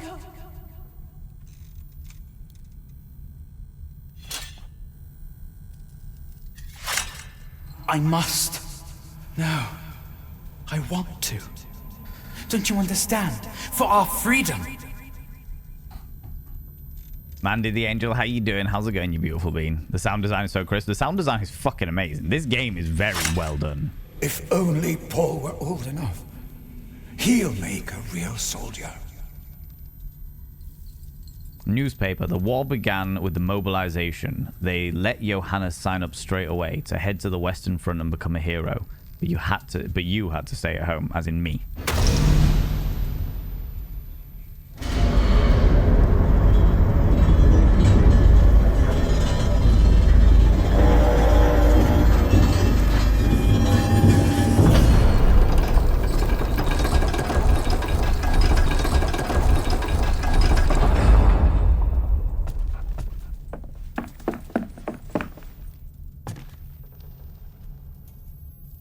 Okay.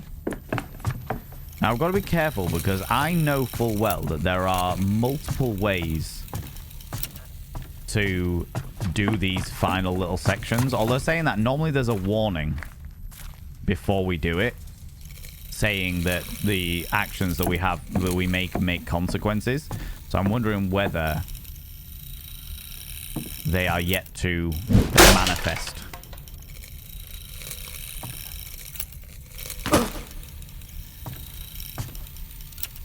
fucking paints.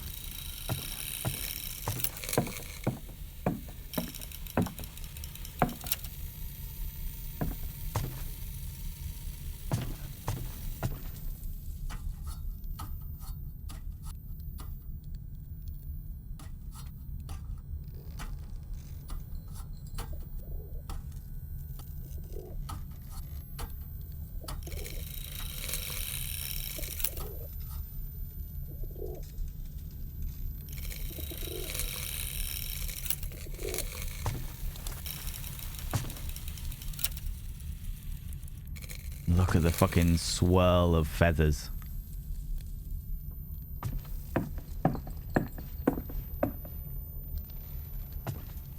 This does not fill me with confidence, friends. I kind of want to know what happens when you don't scare away the pigeon.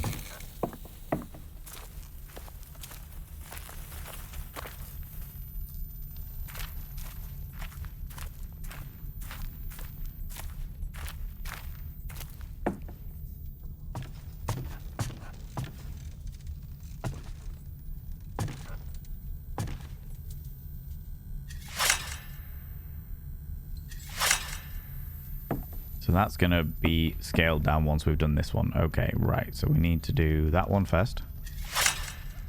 What did you expect? You think rank is everything? They need to show you respect. Boots, finally, your chance to show everyone what you're made of. You're a lieutenant, commanding a company on the Western Front.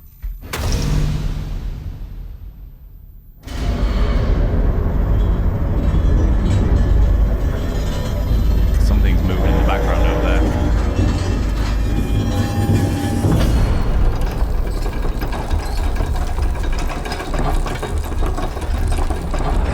I think I'm in a giant bird cage.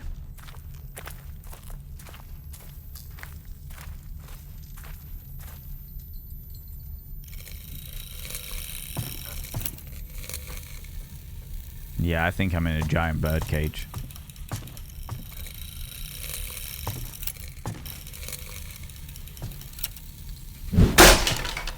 You've heard of the bat signal? This is the boot signal. First one, we had the journalism signal. Right, I want to know what happens if I don't scare away these things. Okay. Nothing special. Okay. I was genuinely thinking that maybe, like, my brother would swoop down or something because I startled one of his pigeons. But no, they just off-balance me. Okay.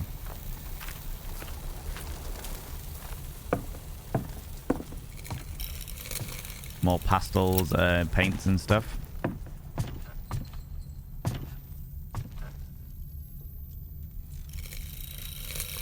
Fucking hell, this game is beautiful and eerie in all of the beautiful ways.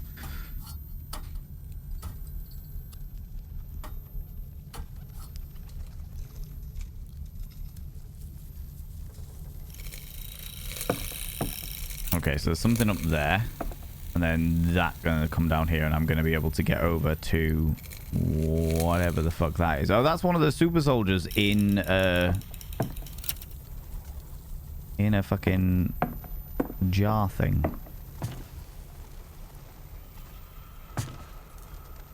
This looks like it's gonna be the last one. That's not my son. Do you hear me? That's not him. That's my mother rejecting Johannes when he came back.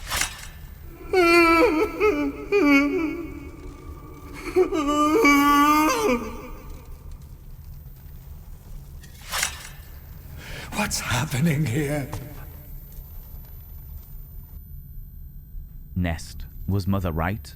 Did a cuckoo sneak into your home while you were away? No. He doesn't speak. He just stares. Does he remember?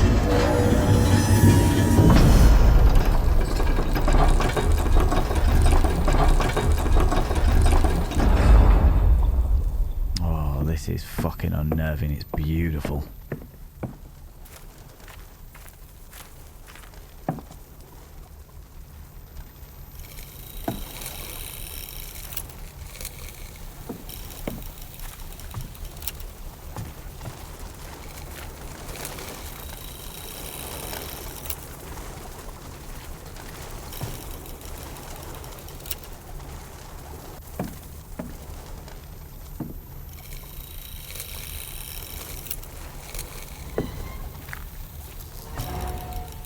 Oh, Jesus.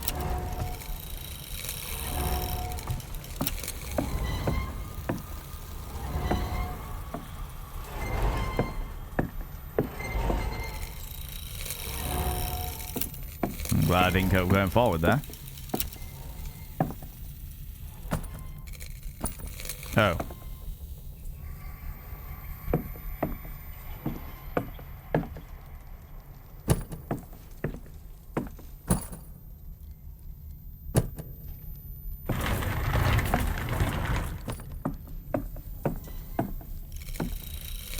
Right. Okay. Here we go to the great unknown.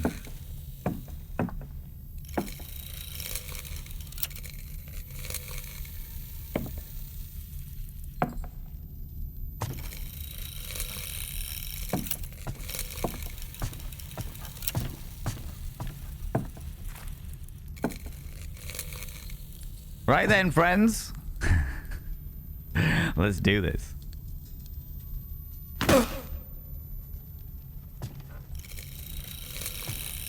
Right, before we open that one up, let us investigate what the fuck else is going on around here. So we've got barbed wire all the way along there. We've got our little bedpost here.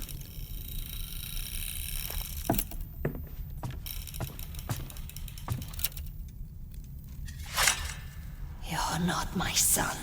I want my son.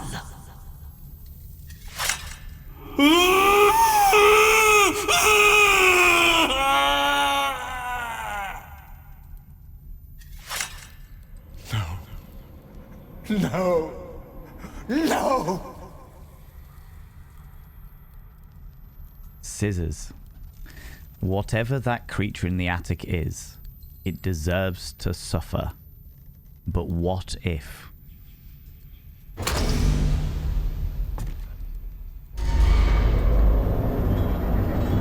Stuff moving in the background again.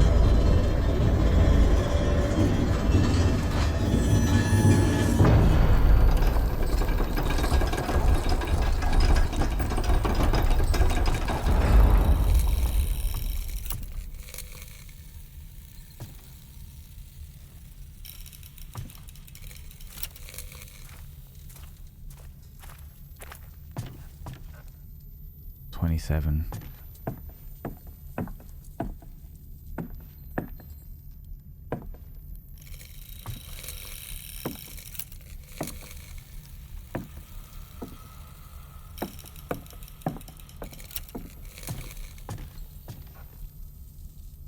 Oh, fuck off. Really? With the gas masks and everything? Oh,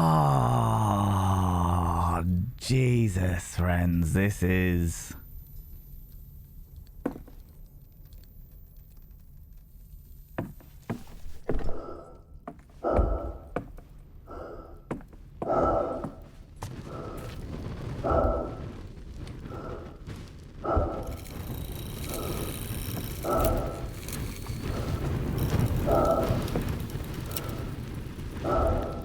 This is fucking terrifying.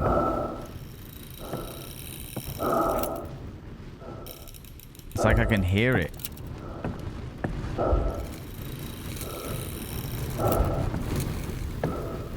Like flapping around me, but I can't work out where to go.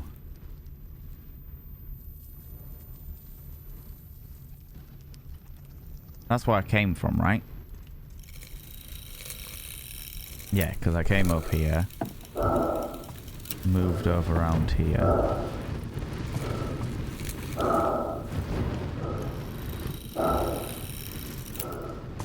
Aha, okay. Poor, the atmosphere that I'm feeling here. Tension.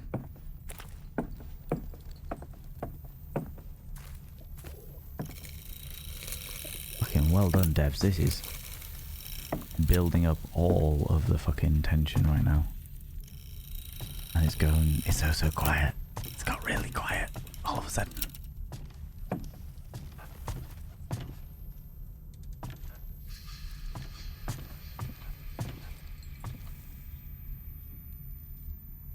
Which one's static? That one.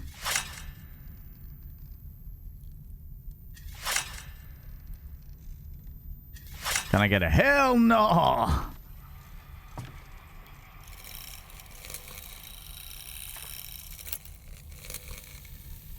thought it was there for a second.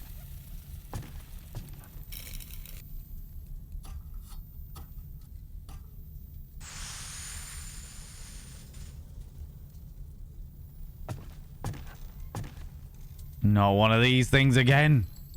Oh my god.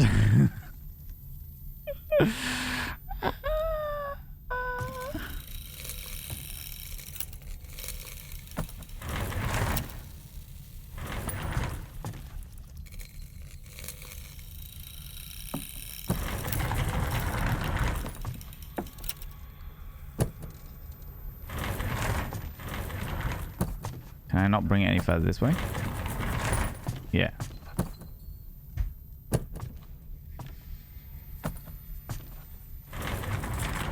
No. I want to bring it as far over here as possible. I can't.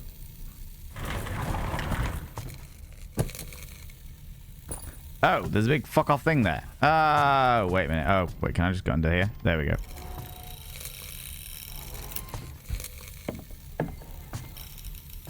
It's so quiet.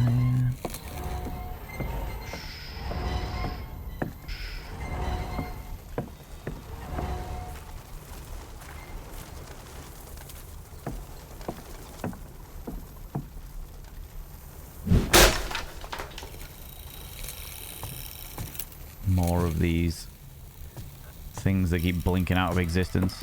Or they did in the real world.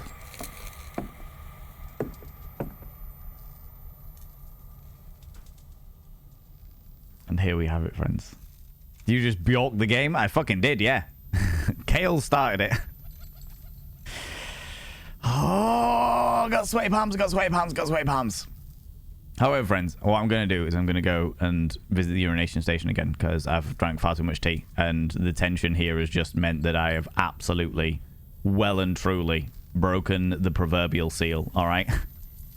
All right. So, friends, get up, have a stretch your eyes, look at something in the distance, look at them back again. I'll run an advert just to get it out the fucking way. And then we'll come back and we'll get into this nitty gritty. All right? All right? Because, yeah. I'm excited, but I am also very tense, and evidently the tension has put pressure on the old bladder, all right? I'll be back in a minute. Don't forget to take your meds. If you're wearing a binder, have a couple of deep breaths, stretch those lungs out, stretch those rib cages out. I will be back in a moment, but a moment. Let me just do this thing. There we go. Yeah, I won't be a second, friends. I won't be a second. I also smashed some food in my face while I was at it because my belly was going a bit rumbly. New Be Right Back screen. Oh, calm, have you not seen that?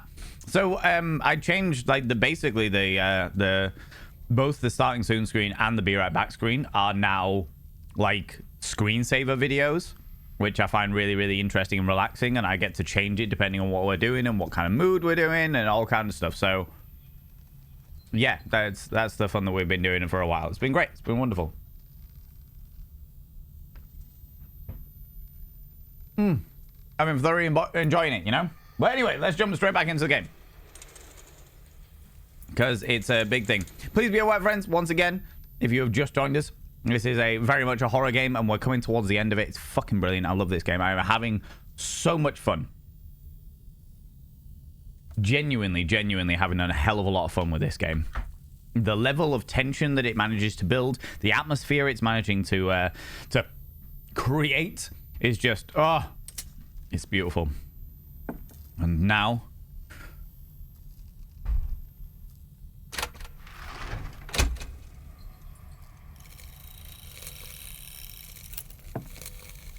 oh.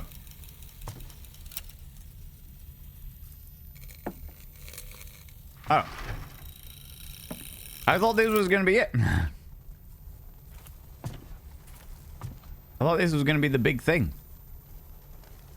You moving? No. They are deceased. This one first. What have they done to you?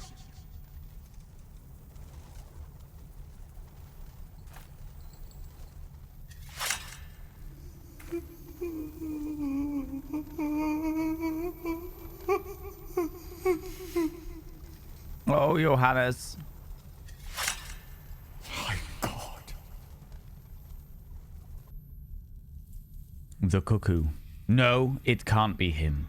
You left him behind. Oh my God!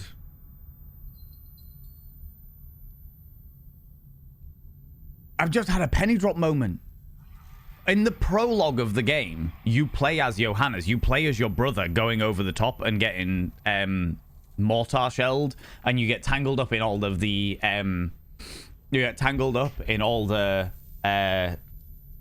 barbed wire and stuff like that.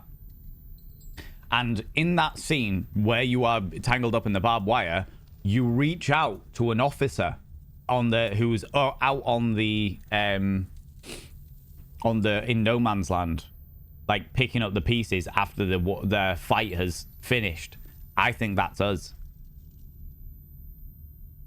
I think that Johannes reached out to his brother Paul to help him, and Johannes left him on the battlefield. Paul left him on the battlefield. Akasha, how you doing? How's it going? Greetings from the Baron. Oh, the Baron back after all these years? My God. That can't be him. What if it is him?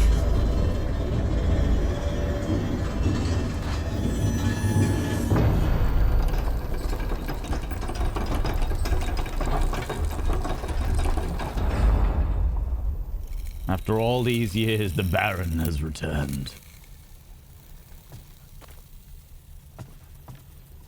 It's an old reference, friends. It's an old reference.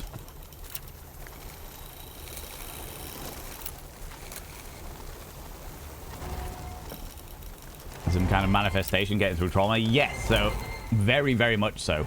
So there's two sort of elements to the game. There's like the real life element, which is in a mansion, in a dilapidated mansion that is the family mansion that obviously the nobility is going downhill because the war isn't going very well at all.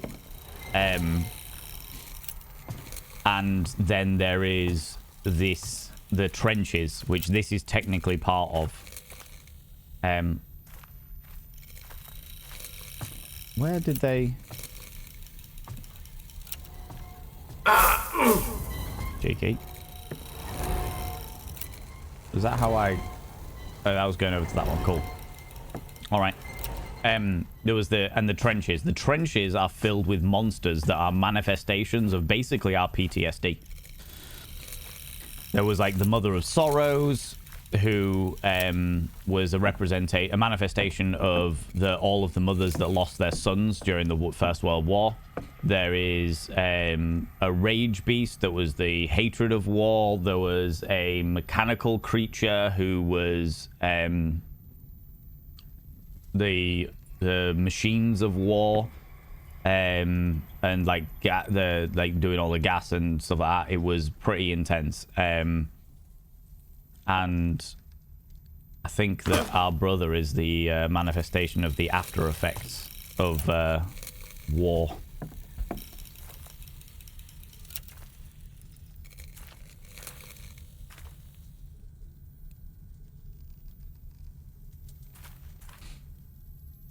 So there's a way down and there's a way up. Ooh, indeed. Oh, not this fucking thing. This here is the model. So our mother, in her derangement, He's dead. He's dead. denies the fact that her eldest... denies the fact that either of her sons came back from the war, but very specifically her eldest son. And has made him this dummy so that his soul can leave the cuckoo that she calls the cuckoo, which is the maimed form of her child, and be put inside this doll that she's made. Didn't you listen to him? Love Seed Sites and Games makes me the rules of the Rose. Reminds me of the rules of the Rose. I got a remaster to fix the combat to be played. It's unfortunate smear campaign at first release. Oh, right. I've got no idea. Not even heard of that one, Karmadash. The different facets and facets of the horrors of war. Very much so. Very, very much so. I do wish there was a Wilhelm sound alert to redeem a jump scare. Yeah, well. Very old. Brother. He was as good as dead. You took one look at him amongst all that wire and ran. He can't have come back, can he? Yeah. He fell. Never hit the ground. Did he see you?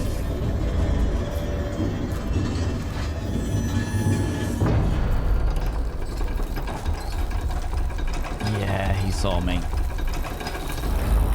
He actively saw me.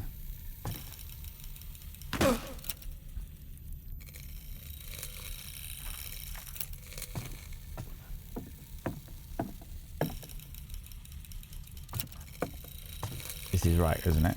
What are they all pointing at now? Okay, so they've all moved and they're all pointing at something down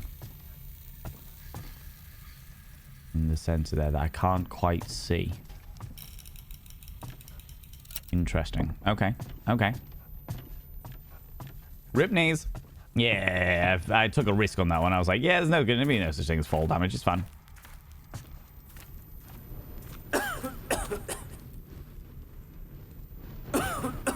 Oh, more gas. Thanks, Father, for the gaseous emissions. Oh. I'm a little bit injured by the looks of things. That'll fade. That's all right. Be careful. Flying pigeons can push you over the edge. Perhaps you can find something to interrupt their flight path.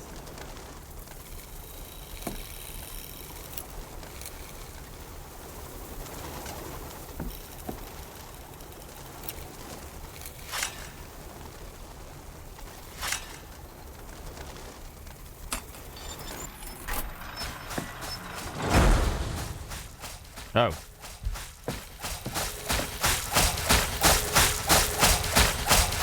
Oh, that's good.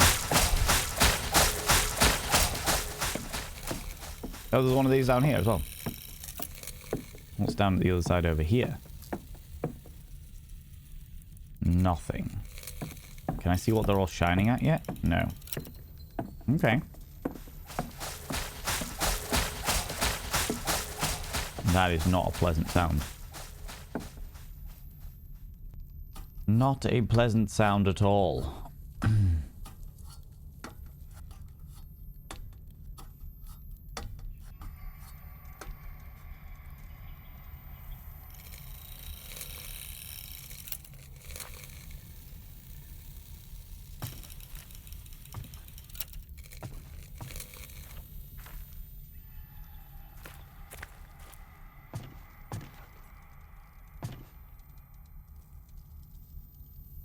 All the dead pigeons. Oh. Brother!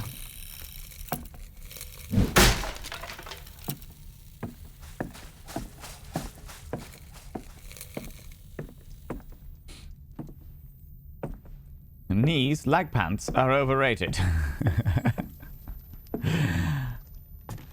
Okay, so we've got a little save point here. Underneath all the pain, we're comrades, brothers, always brothers. My children. My sons. Forgiveness will be yours if you grant him his freedom.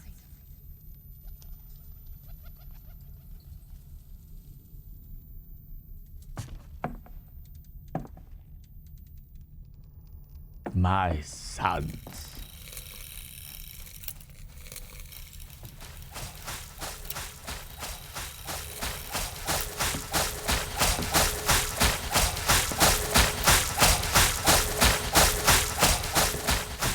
That is not a pleasant sound. So it's saying forgiveness will be mine if I grant him his freedom.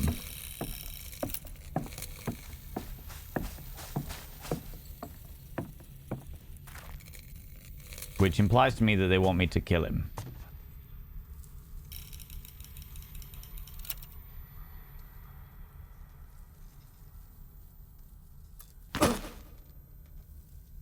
Oh.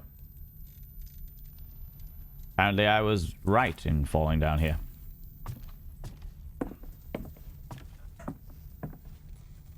Pain, born of darkness and night, made flesh, desecrated, defeated, undying, we live on in eternal plight. Oh, here we go, friends. Here we go.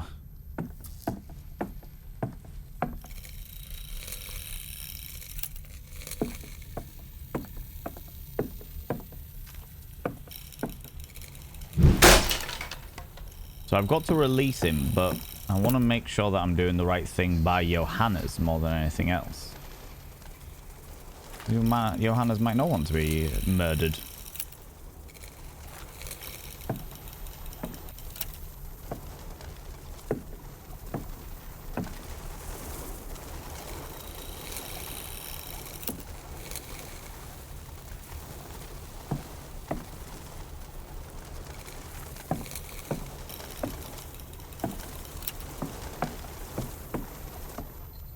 Oh, never mind.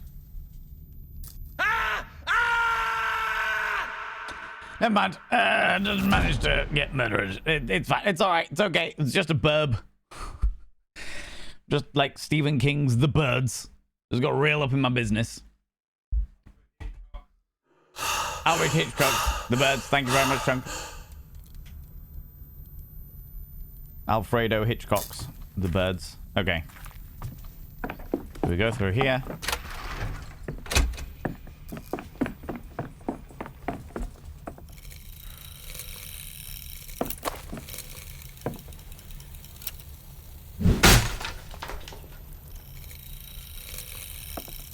That's right, isn't it? Yeah.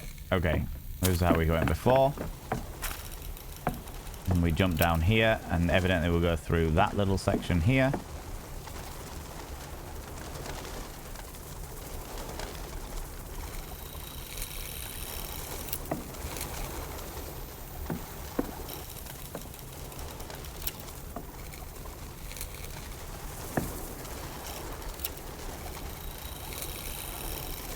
Make sure I'm cutting the right fucking thing first. There we go, this side first. 1, 2. Then we're gonna kill some more pigeons.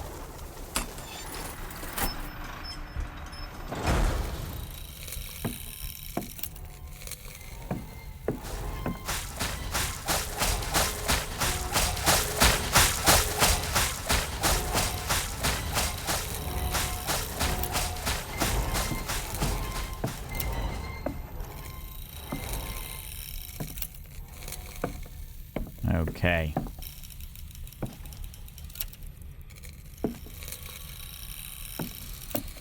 Let's wander here. Right. There is another bed. Oh, that's not a pleasant sound.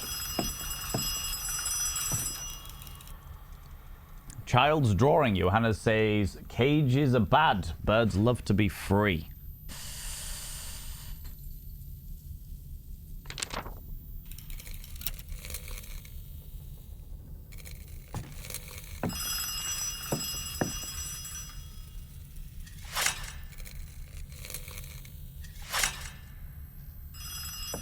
Right, before I do that, let's give it a listen. What's going on here? Almost there.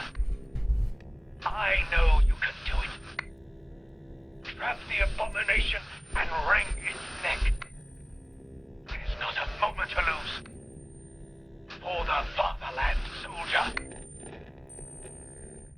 So this dude wants me to trap my brother and wring its neck. And I feel like there's going to be an option for me to set him free. And that's the one we're going to be doing, because I feel so fucking shit about my shitty ass character. Right, there is a... Ooh.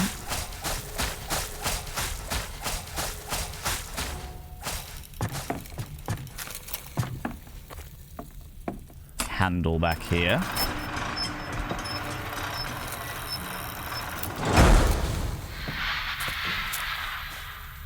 Oh.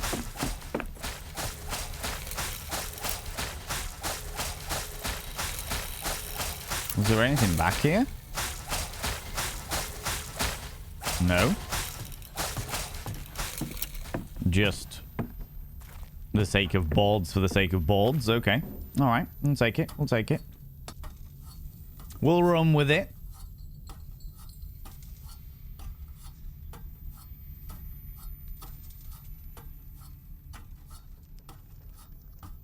So yeah, I'm giving you a heads up now that if there is a chance that we can set them free, then we will do.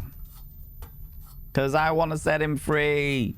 My fault he was in this fucking position in the first place.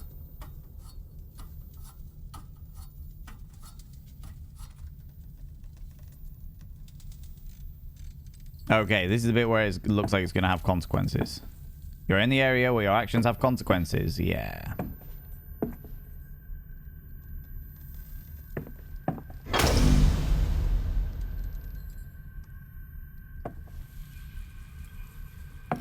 Right, what have we got? Let's look around first. So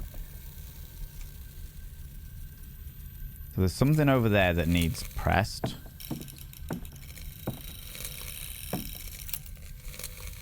There's one over there as well.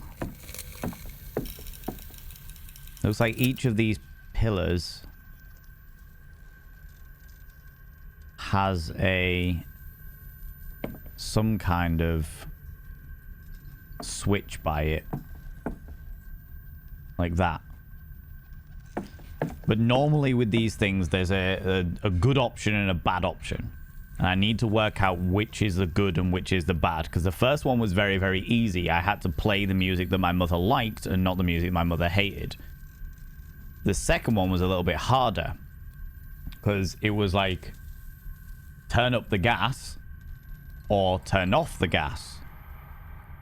And if you turned up the gas, then you killed the father figure. Turning off the gas, though, released him. And it was the releasing him and taking the crown off him that really mattered. Who knows, but we'll find out.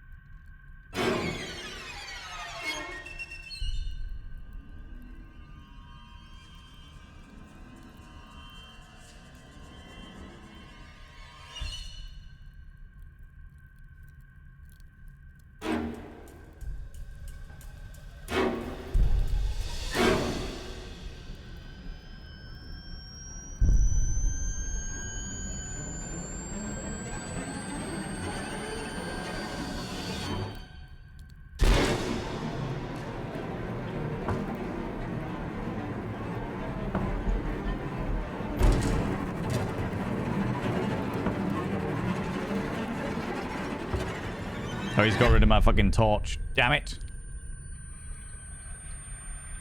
He's got rid of my torch.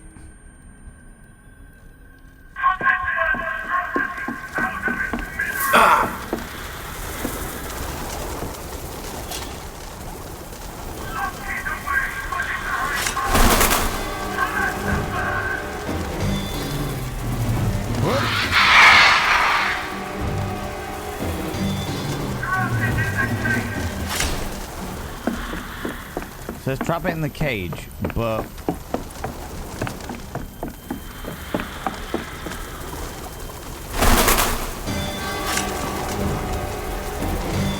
fuck.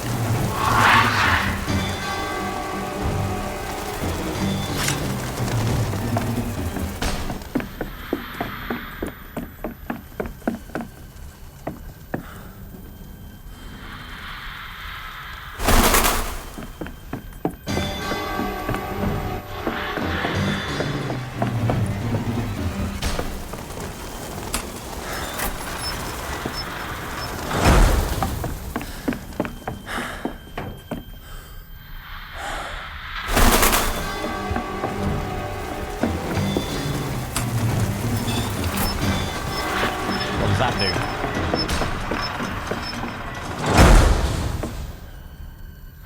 So that increases the... Okay, so we're going to lower them.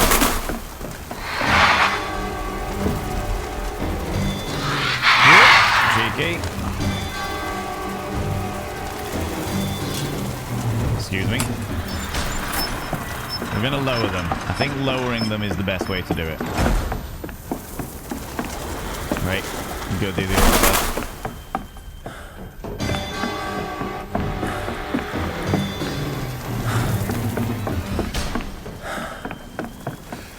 Find something to...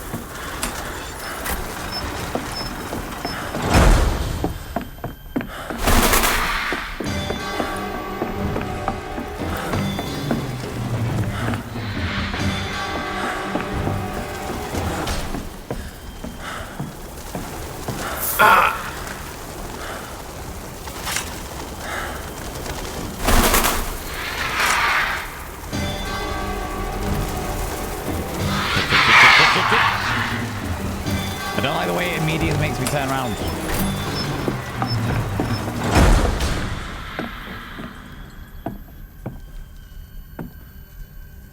Right.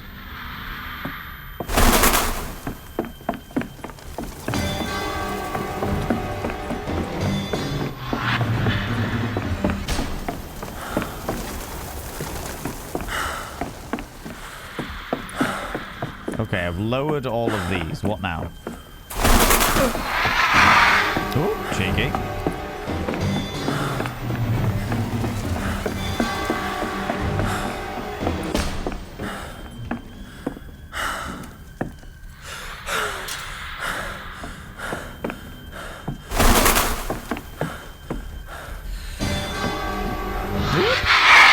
This is getting tenser and tenser.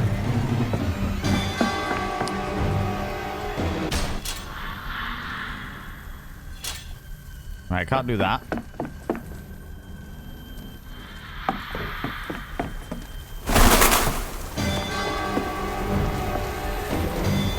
It's getting harder and harder to do it. No, no, it's fucked me, it's fucked me, it's fucked me.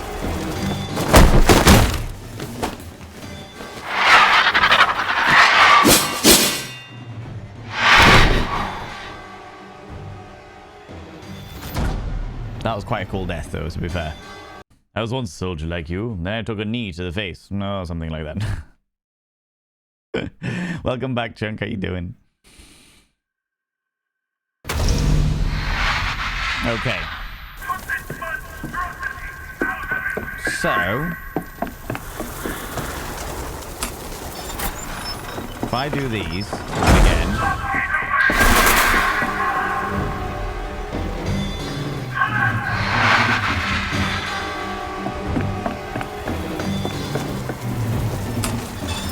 if I lower these again.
Freeing him.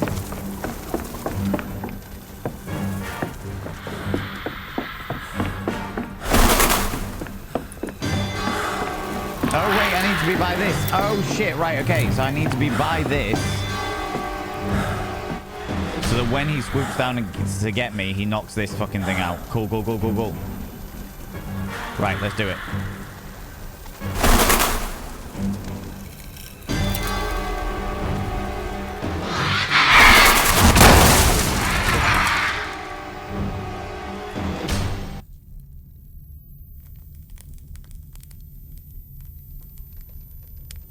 Was that it? Did I win? Did I not win?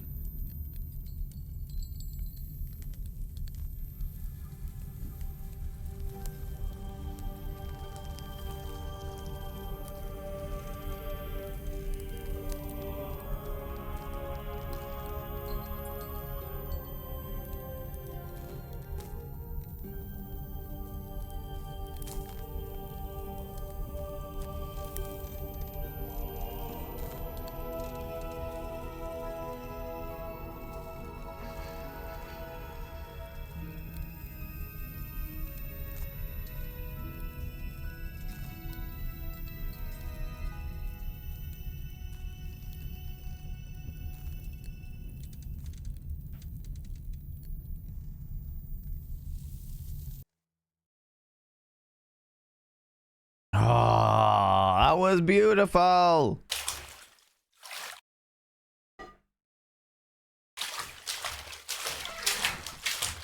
This is the last piece of the mirror, but what's down here? Excuse me, there's a door. Why is there a door? I don't remember there being a door last time.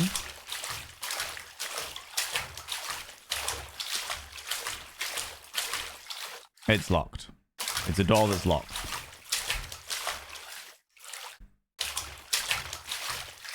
Okay. So we get our last piece of the mirror, and then we should be able to see ourselves in the mirror.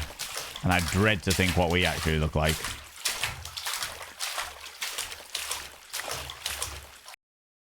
Fragment of mirror. For a second, you thought you could see yourself in the sparkling glass.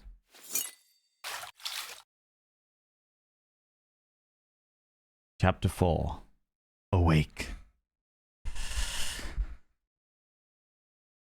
Oh, that's really interesting. You've got the lily of my mother, the thistle of my father, the paintbrush of my brother,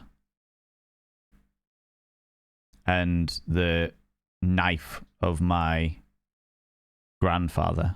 Oh, but then there's also this chain thing. That looks like the Mother of Sorrows with all the knives in her heart. Interesting.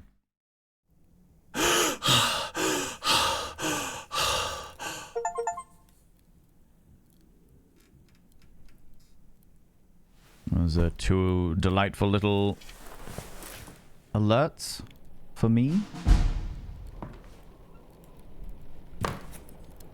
The mirror is fully assembled. Oh god, can I actually... No, it's all locked.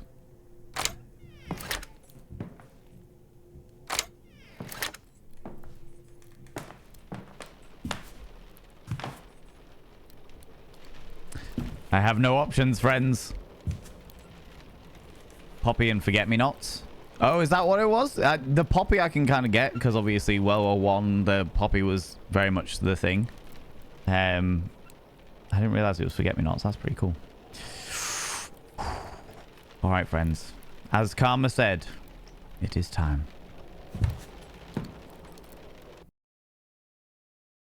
Oh.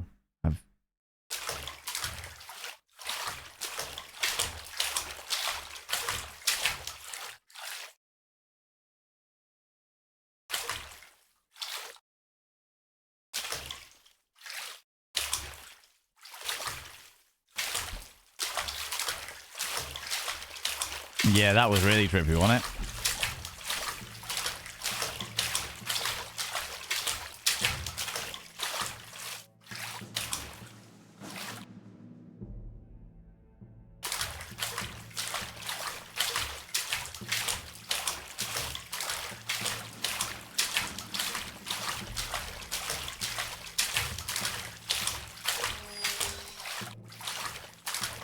This is the garden. This was the conservatory.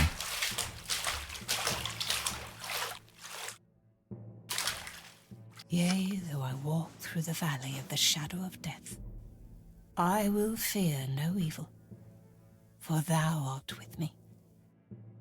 My dear Paul, I wanted to die for what I did to your brother. The Holy Virgin Mary has returned you to us too. I want to live now, for the two of you.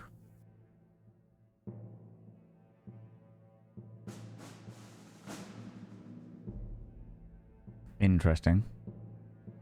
Very interesting. So this is our mother. Oh, the music.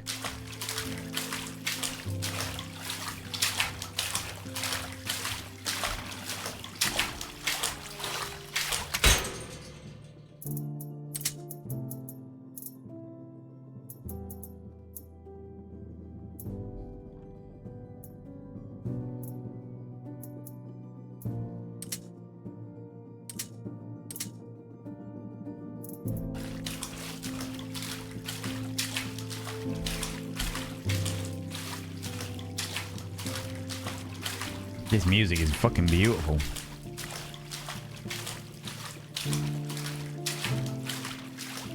Okay, so the greenhouse was our mother. This looks like our father's study.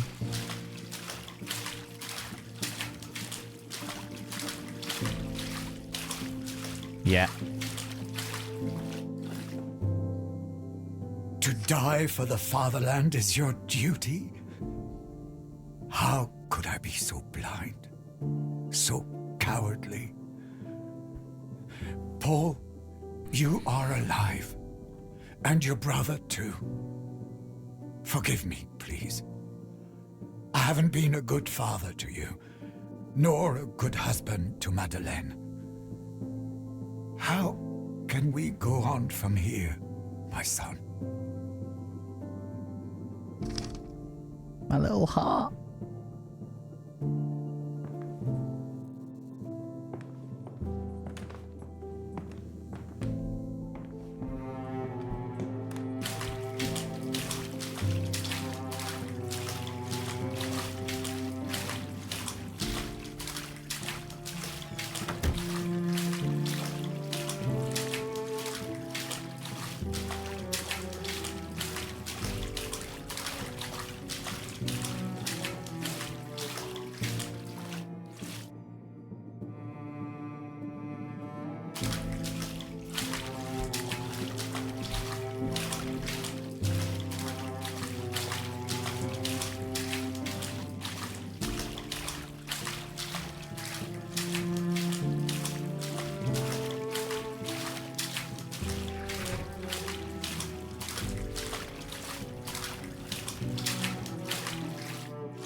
It's not your fault.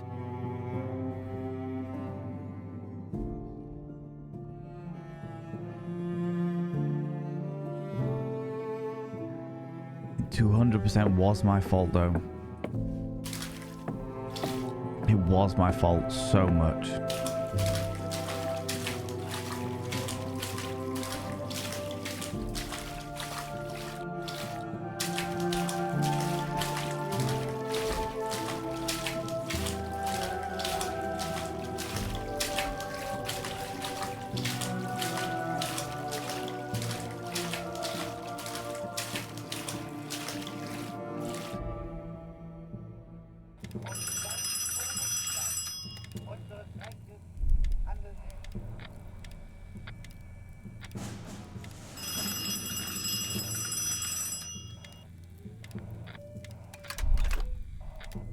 Lieutenant von Schmidt, it's time to honor your name. The Kaiser and the Supreme Army Command are counting on you. Operation Morgengrauen. Pass it on to the front. You know what you need to do. Do it. Give the command to go over the top.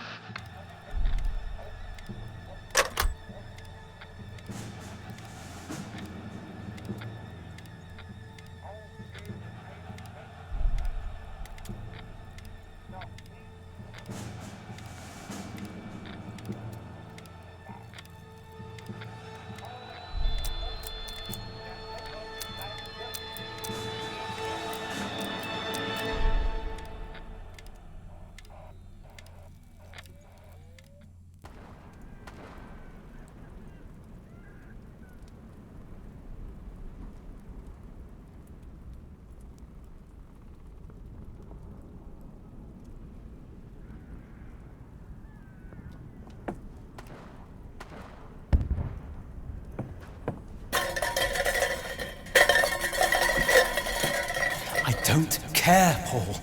Shoot yourself in the foot. Just do something. If you don't, I will. We'll be slaughtered out there. Listen to me. You've got to get out of here. Is this where I go and find my brother?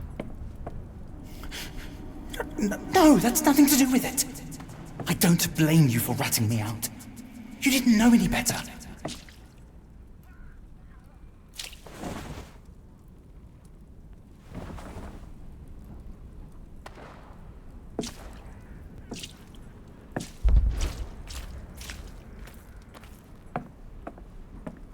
This is where I find my brother. Listen, even Papa wanted me to come and get you. Papa spoke to me. Do you understand what that means? He must have heard it from the very top.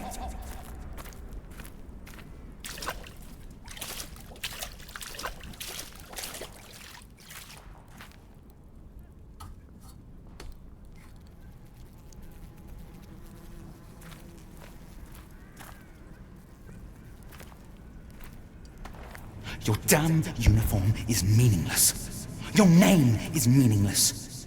And your death will be meaningless too. You really think you're better than me now? Just because they put those pips on your shoulder? They're running out of officers.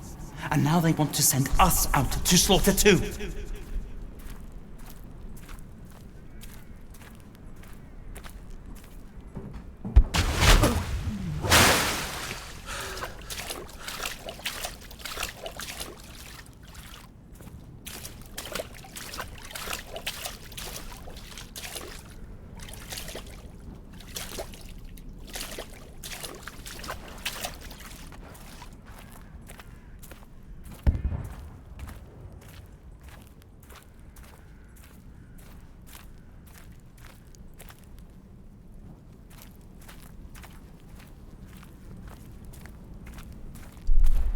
I'm the traitor. We've all been betrayed. By supreme command. This isn't about me or you. The lives of this whole company rest on your shoulders, Paul. And yours alone. Do you know what that means? Do you really understand? Yeah, that's what the 27 is. The entire company. Now the water and the mirror makes sense. To mirror that of the trenches. Yeah. Fucking hell, this is heavy. This is heavy. My fucking emotions are not prepared for this shit. Jesus Christ.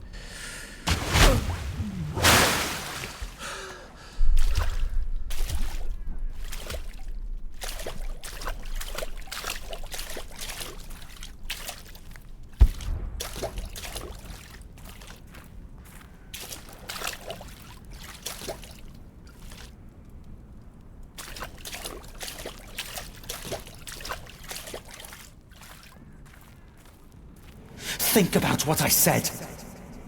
Make your own decision, for once in your life. Please.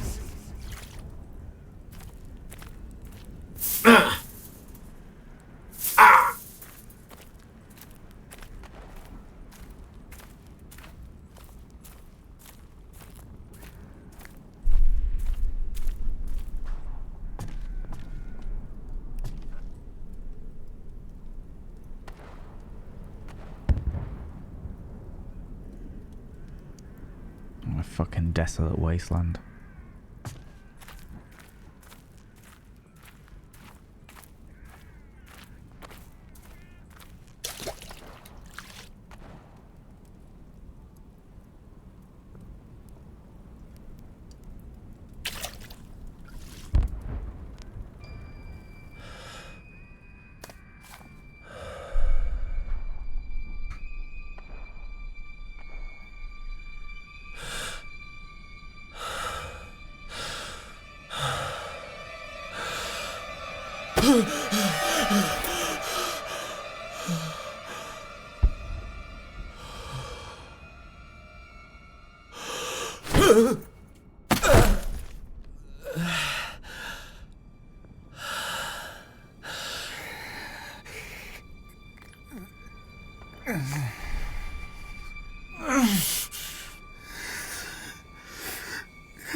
Understand, do you? There's no such thing as half a victory!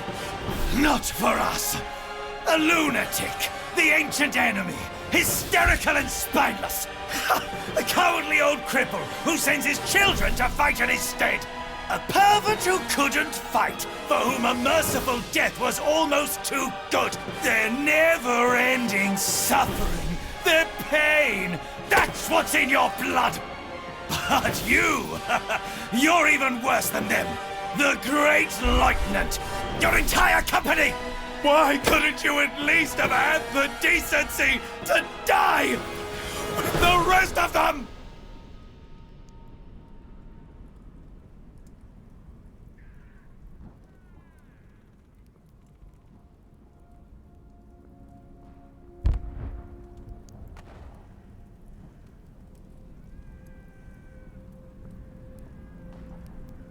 Bit of survivor's guilt in there. I think this is me. I think this is what I see when I look in the mirror.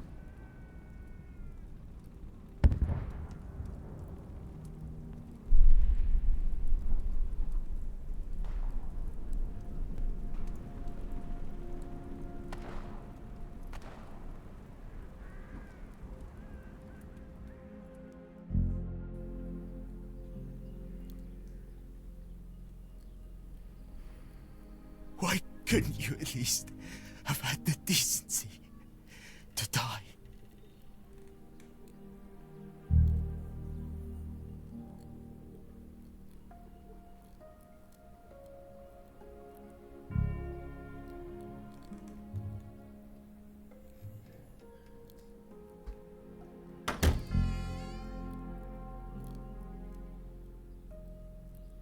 I can actually see things now.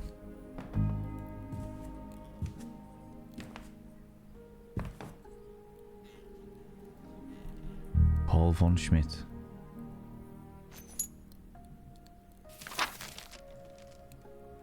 Your company. 1, 2, 3, 4, 5, 6, 7, 8, 9, 10, 11, 12, 13, 14, 15, 16, 17, 18, 19, 20, 21, 22, 23, 24, 25, 26, 27, 27, and me. You can actually see the two in the middle, just above the gun, that have been digitally altered. Like, that is an actual photograph, and then the two have been digitally altered to be me and my brother. That hug imagery was powerful, wasn't it? Wasn't it just? Survivor's guilt is one hell of an aspect in PTSD, yeah. 100%. Hi, Shade Secrets, how you doing?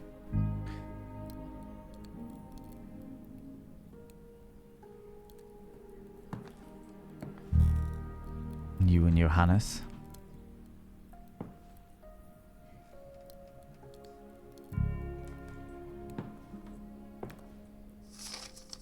Polling card for the elections to the Constituent German National Assembly on January 19th, 1999, and the Constituent Prussian State Assembly on January 26th from 9 AM to 8 PM. For the voters listed below: Herr Karl von Schmidt, Frau Madeleine von Schmidt, Herr Johannes von Schmidt. Persons belonging to your household who have not yet reached 20 years of age are thus not eligible to vote. Paul von Schmidt. Proof of eligibility can be provided in the form of this card, tax returns and military papers, etc. Interesting that you couldn't vote in Germany, but you could be sent to war.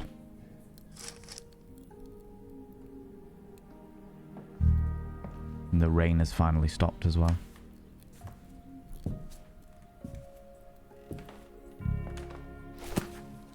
Brother's diary.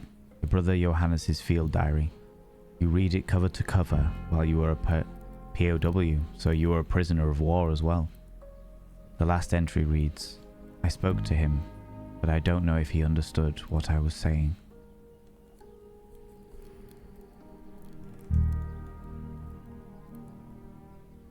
There aren't any survivors here. I'm sure I heard something. There's no one here.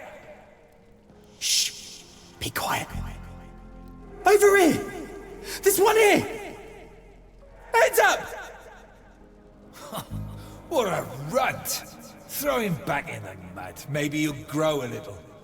He probably doesn't speak a word of French anyway. Shut up!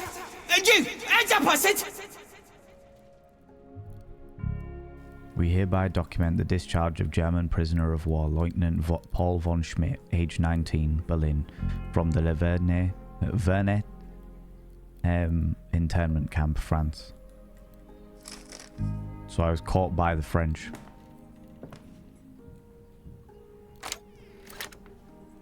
Ooh.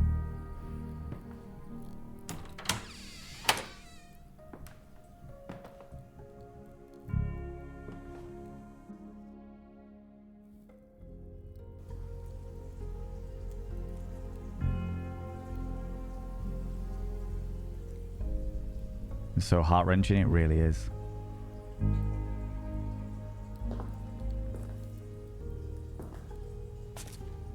Paul was another child pulled into war, most certainly.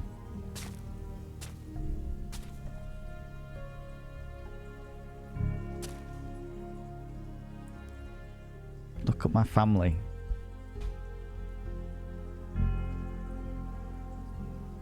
Paul Johanna's bandaged up.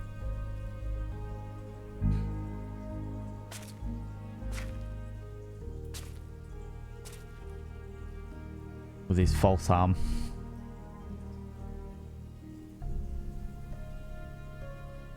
Still able to draw. My father reading the morning paper. Drawing pigeons. And my mother actually caring for my brother. Despite his injuries.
$20 million people lost their lives during the First World War. The never-ending suffering traumatized entire nations, destroyed families, and left people with physical and psychological scars they carried for the rest of their lives.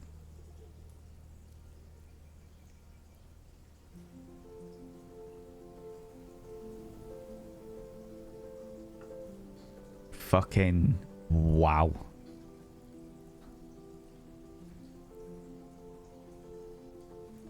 I won't speed it up. I thought it might speed up a little bit, but a passion project of Lucas Deutschel and Thomas Lenz. That was fucking beautiful. Did our character die? No, I think our character basically came to terms, helped our mother overcome her grief, helped our father overcome his regret, and helped our brother come to terms with the state that they were in. And in the process of that healing, came to terms with the survivor's guilt. The fact that we sent all these people to their deaths with 27. Fucking hell, wow. In a lot of ways, World War I was more brutal than World War II. It introduced new weapons that could kill in worse and more horrific ways, but but the tactics remain the same in face of them tanks, machine guns, planes, and chemical war. To be honest with you, World War One was revolutionary when it came to wars because of the fact that such horrors happened in World War One that it meant that the world came together and decided to conduct laws of warfare, which is like the Geneva Convention. The idea that you can't just make chemical wars to fuck people up. The fact that there needs to be a humane way to battle, or there is no winners. And World War One really proved that fact, that there are no winners in war. There are only losers. Losers and the egos of the people at the top of the pyramid that never actually see the atrocities of war. Such an emotive and beautiful game. 100%. 100%. This is one of those games that, honestly, it's one of the most beautiful games I think I've ever played. When the dev popped in and talked about, like, when we first played it, and the dev popped in and talked about how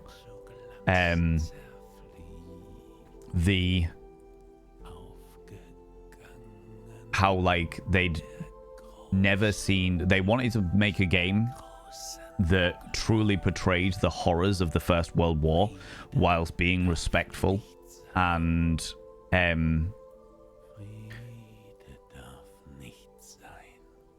almost honoring of the lives that were lost on all sides. The fact that they did it from a German perspective, which is something that very few people do, with Germany being the well-known villains of the First and Second World War, and they did it all over again not even 50 years later. Well, they did. The thing was that as I understand it, the Second World War did follow a lot of the rules of war. It created new atrocities, and that was the wild thing about World War II, was the fact that they did stop a lot of, like, they didn't indulge in the mustard gases and chemical war. As I understand it, I'm not a study of war, so I might be wrong in this, but as I understand it, they did follow a lot of the rules and regulations laid down by the results of the First World War. So they found every loophole they could. The genetic experimentation, the Holocaust, creating bigger and more powerful weapons. You know, Germany was a broken country in World War II, left over from World War One. They were a wounded animal. Leagues of nations failed to either break them completely or rebuild them. And the fact that it can't be denied that as much as Adolf Hitler was an atrocious, horrific being, he was very charismatic and very steadfast and influential. Like, all of his body language, all of his forthright understanding. He took over a broken country and made it strong again. Made it strong in the worst possible way. Definitely. If only they had accepted me into art school, right? Tell me about it. Germany took their chemical weapons from the battlefield and used them on their own people. You know better, right? I know that they used there was a lot of experimentation and stuff, you know. How's it going, Mammoth Now? How you doing? Thank you very much. I really appreciate that. I really appreciate that. It's honestly horrible that we created rules like this and still develop new technologies and military weaponry because people would rather send others to death than actually work things out. Oh, Karma, war is one of them, is the most horrific thing. It's fucking horrible. And the thing is that it really shows the cruelty of the potential of human nature, which, like, the dynamic of, okay, these are the rules that have been set in place, so how do we get around them? These are the rules that we have to abide by, or everyone's going to turn on us. So what haven't they covered? What haven't they done? It's an open checkbook for sociopathic and psychopathic tendencies. You know? The German perspective gives it more powerful statement. As someone from the UK, we often think of the suffering of the Allies, but not the countless German people that did for their country and even survived the traumas we witnessed. I completely agree with that, Stupedia. The fact that it is a German noble person that you play, the fact that it is from a German family and a noble German family that had high ranking in the German empire, for lack of a better term, at the time, really lends a lot more power to this game in particular, for sure. He was the response to the broken country. He was a consequence of it. He was indeed. And I'm not going to go into, like, I personally do not feel like I know enough about either of the world wars to really go deep into any kind of reasoning or philosophy or what have you. The fact of the matter is what happened unfortunately happened. But in regards to this game and its comparison to World War One was fucking exquisite. Absolutely exquisite. And its comparison to PTSD and its comparison to, like I say, the manifestations of the key spirits of warfare was fucking wild. Honestly, this game was sensational. Absolutely sensational. And I am humbled to have been sent a key, but actually more humbled by you, this wonderful community, for actually sticking with me through it. Because we could have just literally played that one stream and then cracked on and played something else entirely. But I'm really glad we came back to this game, because fuck me, it was great. It was really, really good. I have been actively affected by, like, emotionally deep down affected by this game, you know? Gone to Hawkeye from MASH. War isn't hell. War is war, and hell is hell. And of the two, war is a lot worse. I can't deny it. How's it going, 2-1? How you doing? I'm putting this on my wish list as a game to buy for sure. What a game. Oh, yeah. I'm blown away by it, if I'm completely honest with you. Absolutely blown away by it. The graphically, historically, musically, aesthetically, the concepts around it, all the little, thank you very much, Nibirin, all the little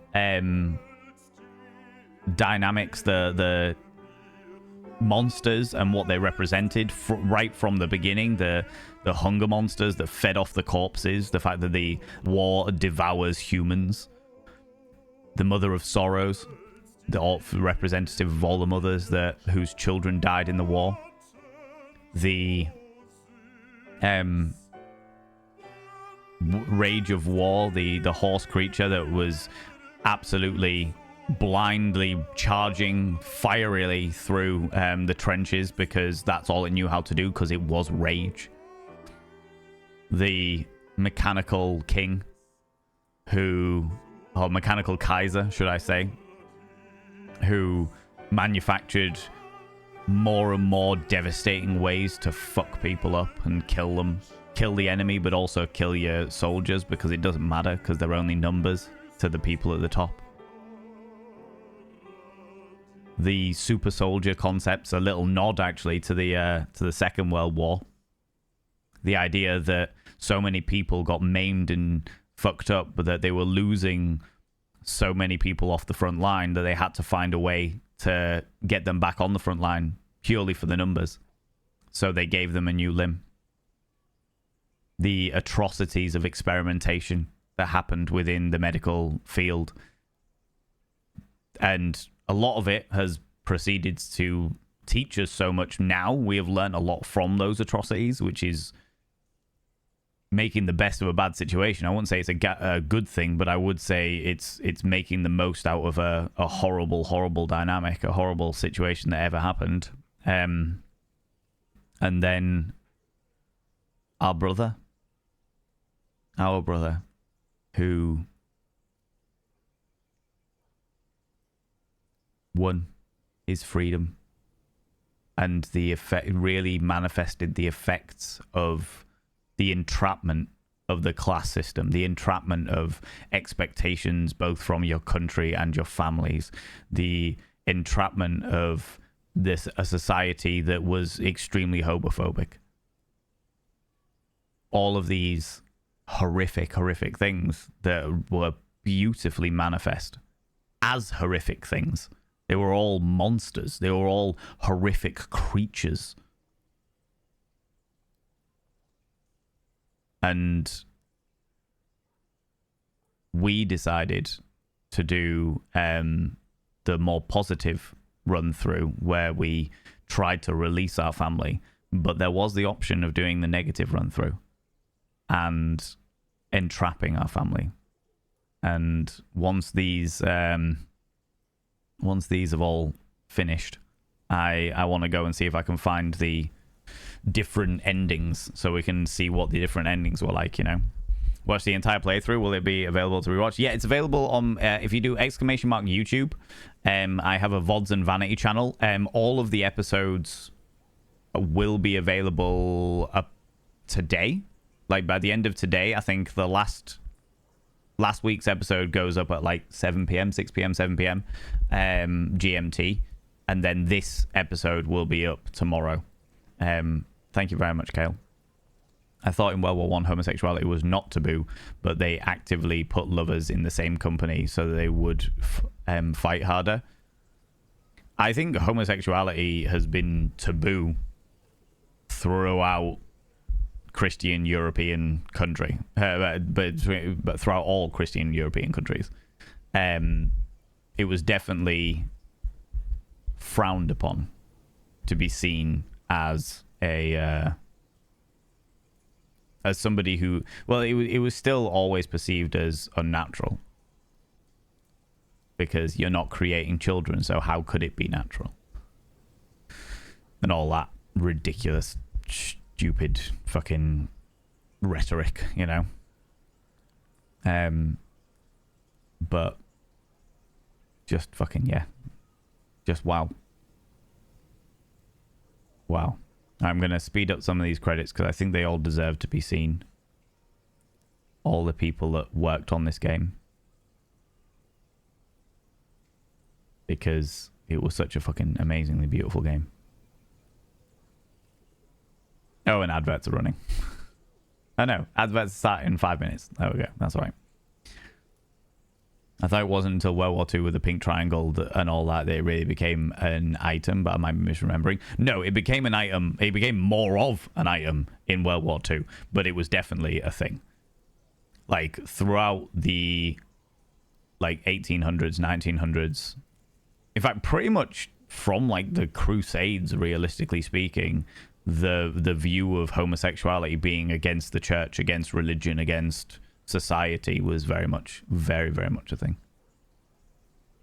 A lot of people just turned a blind eye to it, but it was very much, from what I understand of history anyway, and gay history particularly, it was never frowned upon in lesbianism was never frowned upon because or never talked about because it was they didn't want to give women ideas, which I thought was fucking hilarious. Because, of course, women will only start being attracted to women if a man says, by the way, you could be a lesbian, you know? But I know that homosexuality, at least in the UK, homosexuality has been was illegal for the longest period of time, for a really, really, really, really, really long period of time. And I believe that rhetoric was throughout Europe as well. It was one of those situations where a lot of people just turned a blind eye to it, but they didn't turn a blind eye if you were related to them. Like, you could know somebody who was gay, and you just didn't ask any questions. You just didn't ask any questions. Just turned a blind eye, all fine and dandy, it's all grand. However, if it was somebody who was related to you, it was massively shameful. Massively, massively shameful. It's in the gaming section. No worries. Thank you very much, Wonderful Couple. I was about to say Victorian England was very different from mainland Europe. Yeah, I have no doubt, but there was definitely continuation from... And do you know what? Maybe I'm wrong. Maybe I'm wrong. Maybe there was like it was actually far more acceptable in Europe until the Second World War, but I never understood it like that. I'd never heard of it being more widely acceptable from pretty much from the times like the 1400s, from points of the Crusades where religion took over, or religion had vast power across Europe since the Crusades, you know.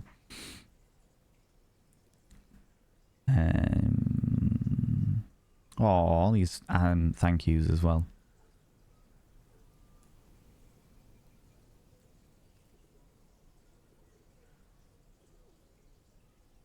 Mayhap.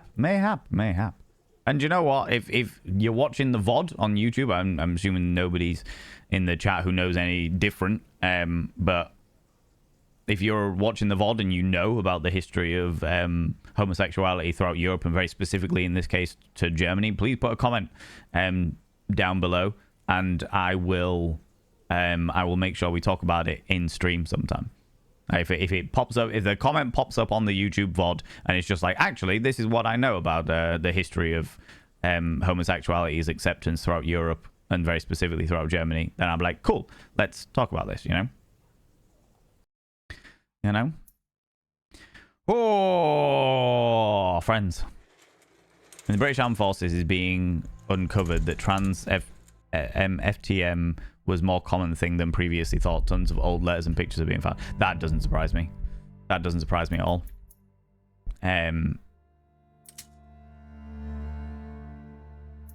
That doesn't surprise me at all. I'm kind of glad for a large portion there. Just that stuff was far more common, and it's just like, oh, by the way. Right, let me see if I can find ad infinitum endings.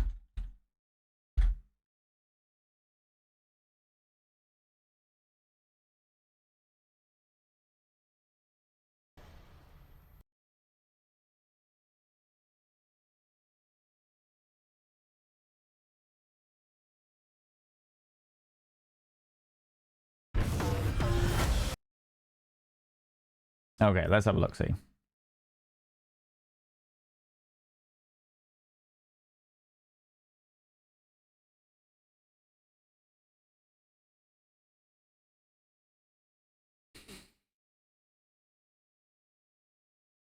As soon as these million, billion, trillion adverts go. But don't worry, because we're running an advert for ourselves anyway, so I will make sure that nothing gets... so we will wait for the advert to finish before we... thingies. Okay, so there's 3 endings. There's 3 different types of endings. In fact, you know, I'll wait to for the advert to finish. In the meantime, you know. In the meantime, I'll talk about what we're doing on this channel in the future, you know.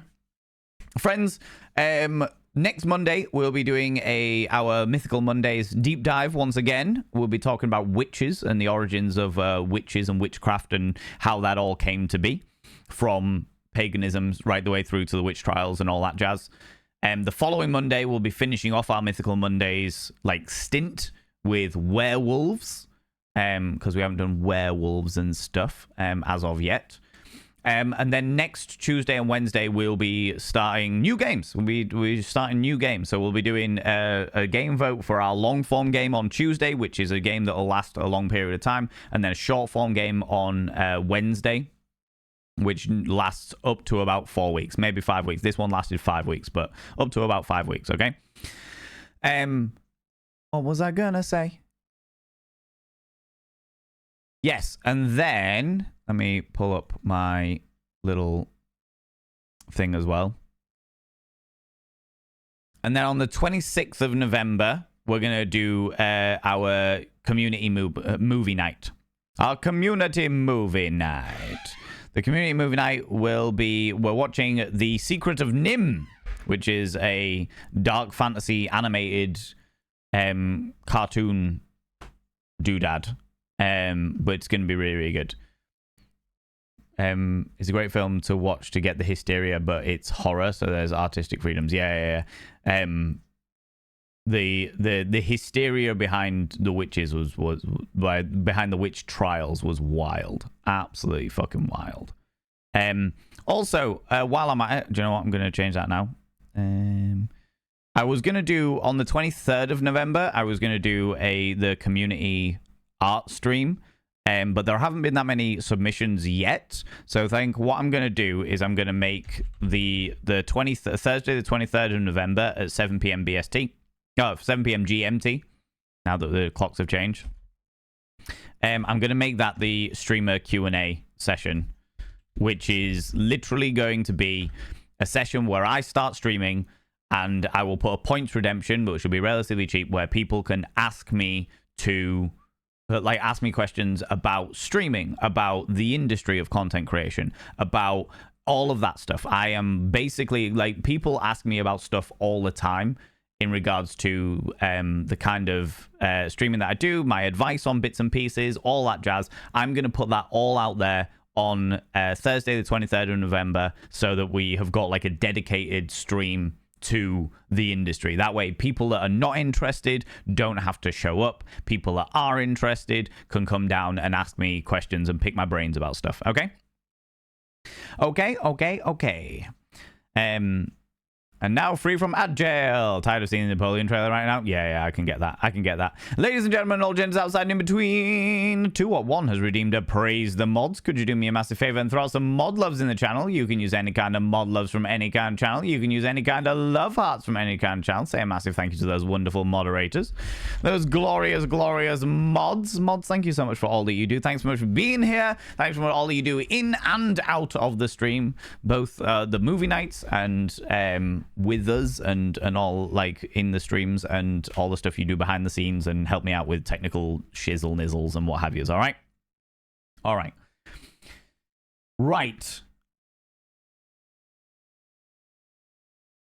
Okay, so we are now going to watch the alternate endings to Ad Infinitum. We're going to watch the different endings, okay? So let me jump over to here.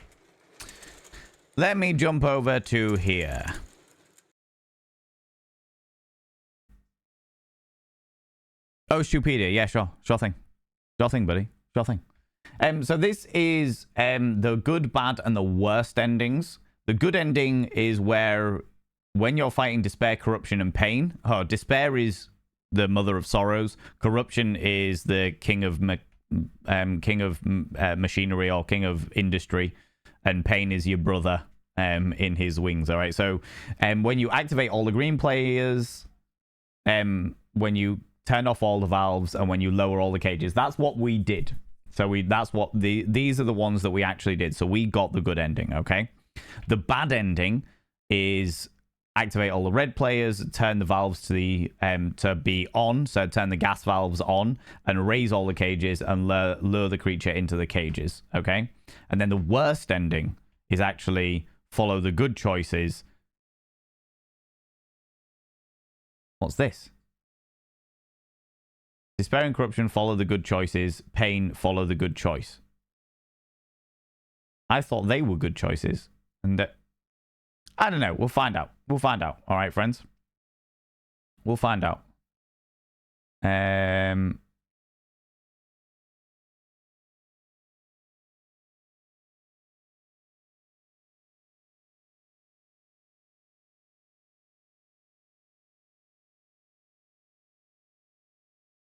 It's not separated out into the thingies. Okay.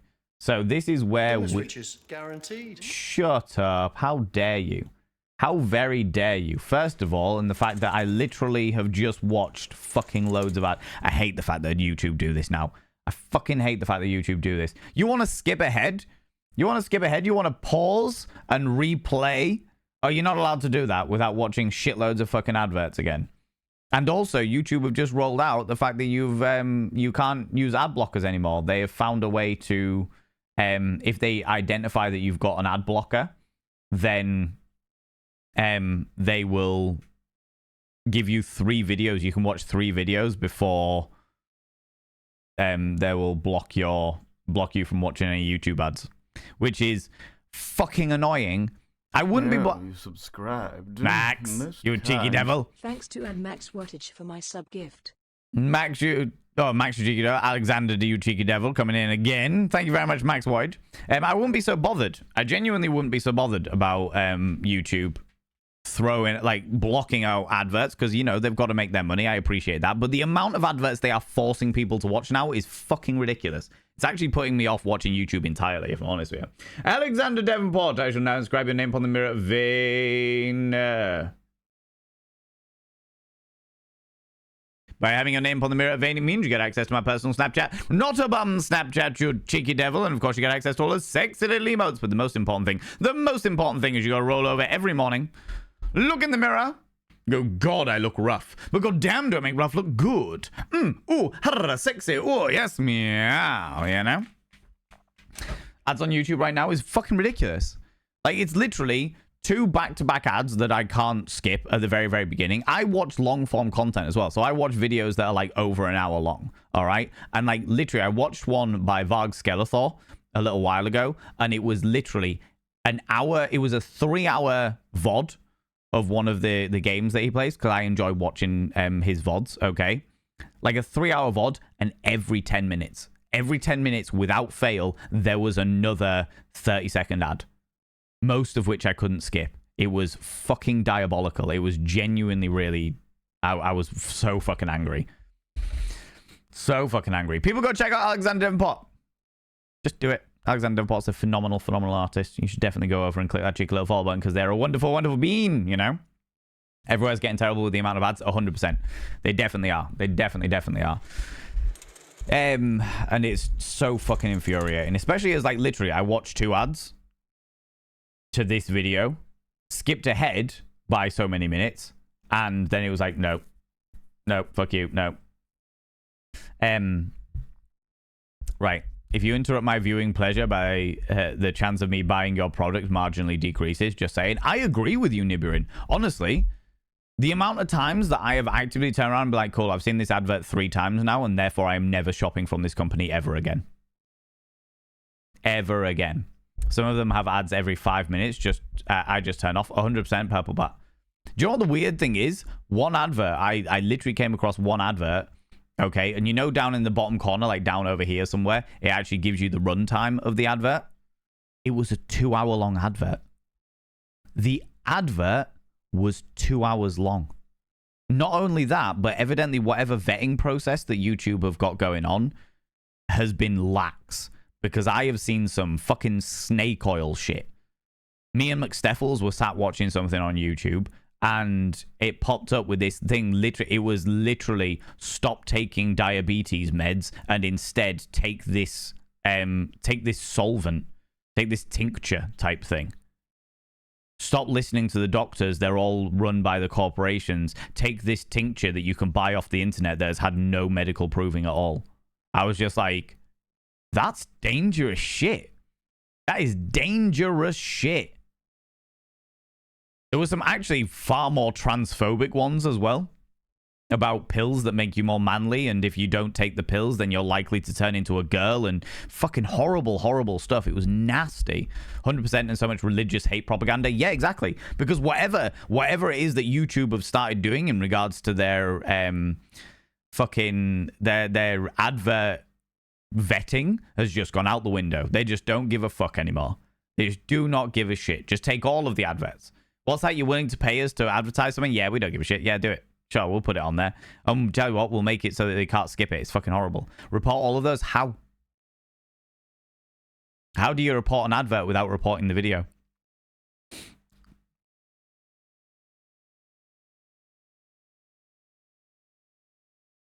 That's the thing that I struggle with. That's the thing I struggle with. I openly talk about it. I put something on Twitter when I actually saw it and what have you. I mean, YouTube ignore me anyway due to historical scenarios. But yeah, it's one of those things like report them, but how? How do you report them? You know? Anyway, back to the game. Isn't there a report ad option in the menu? Not to my knowledge.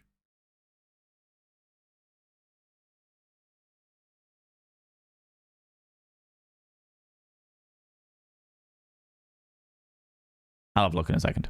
I'll have a look in a second. But yeah, so we have... This was the good ending. This was our good ending.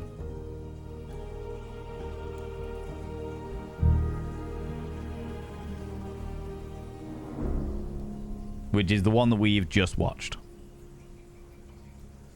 How's it going? Thoughts of a nobody. How you doing, you beautiful bean? Little eye in the corner of the ad. Block and report from there. It may not respond to do anything, but you won't see them. Okay, that's interesting. Thanks very much for letting me know. I appreciate that. Sell to your customers. Are you genuinely shitting me? Are you genuinely shitting me?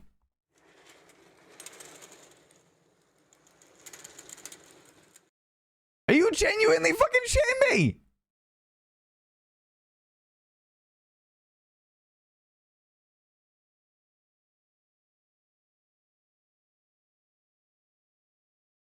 And they're unskippable ones. They're genuinely... What's that? 6 adverts that have been unskippable within 30 seconds of actual video playing. Wow. Fucking wow. Give me 2 seconds. I'm going to see if we can get a...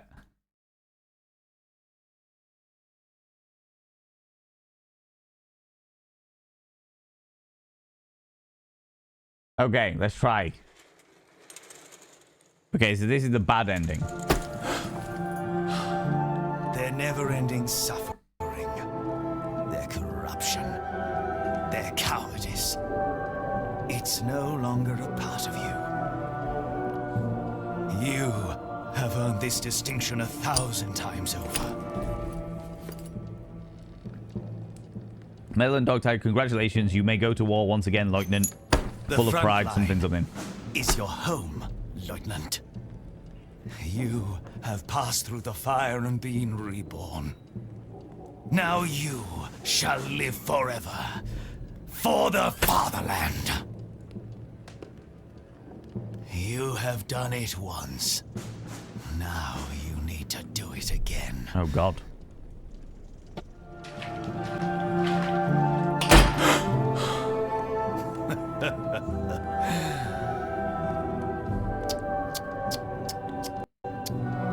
You still don't understand, do you?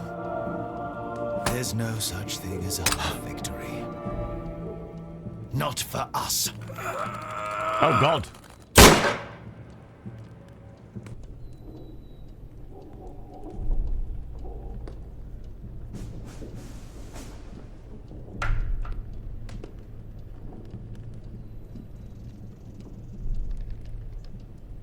Full of pride, you were going to name it.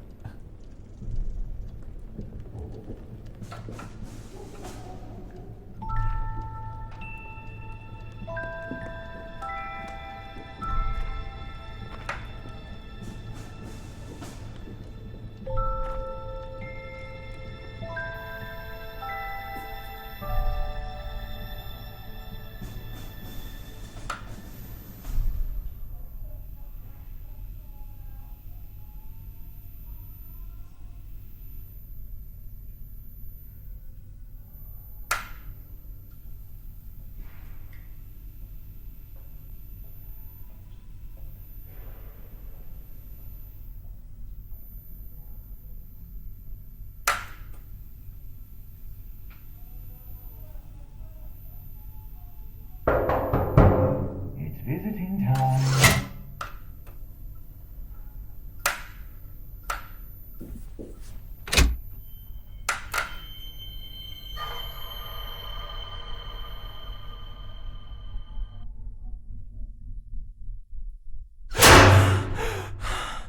How was your brother in the corner there?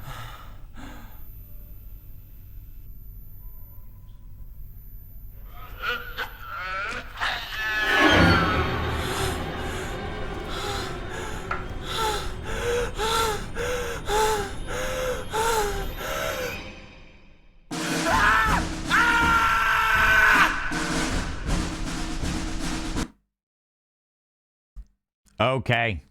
Okay. Wow. Wow.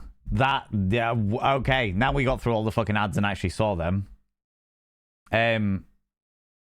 Jesus Christ, that was wild. Different family reunion, right?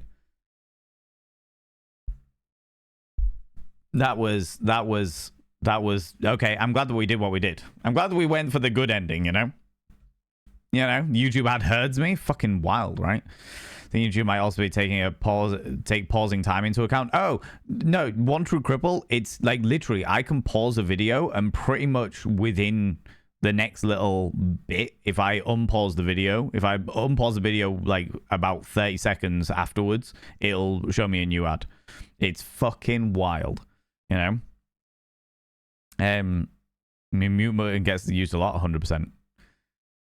I think this worst ending might be if you play the game again and make the bad choices all over again. Well, this is the thing. So I think it's the other way around. I think it's that if you make a mix of good and bad choices. So if you look after if you save your mom and save your dad, but then choose the bad ending for your brother and like capture your brother and what have you, I think that's where the worst ending comes in. I think they got the text a little bit wrong there. So it's like, yeah, you're doing everything good for your parents, but then you fucking shit up for your brother because fuck that guy or something along those lines. Because, yeah, it's that. So the good ending is everything is peaceful with your parents and your family, and you can actually be a family and trust and like each other and all that jazz. The bad ending is you bin off your family in order to follow your grandfather's dreams and become a soldier for life, fighting in war within war, war upon war upon war upon war. And then the worst ending is you lose your mind. You lose your mind to your PTSD and you end up in an asylum, a 1915 asylum, where it literally, you are haunted by the manifestations of your PTSD. Just fucking what? You know? Absolutely fucking what? How's it going, Sharp Apocalypse? How you doing? Welcome on in. I think there's, yeah. New Game Plus, but I mean, potentially, yeah. That's what I'm assuming based on what the video that said at the start.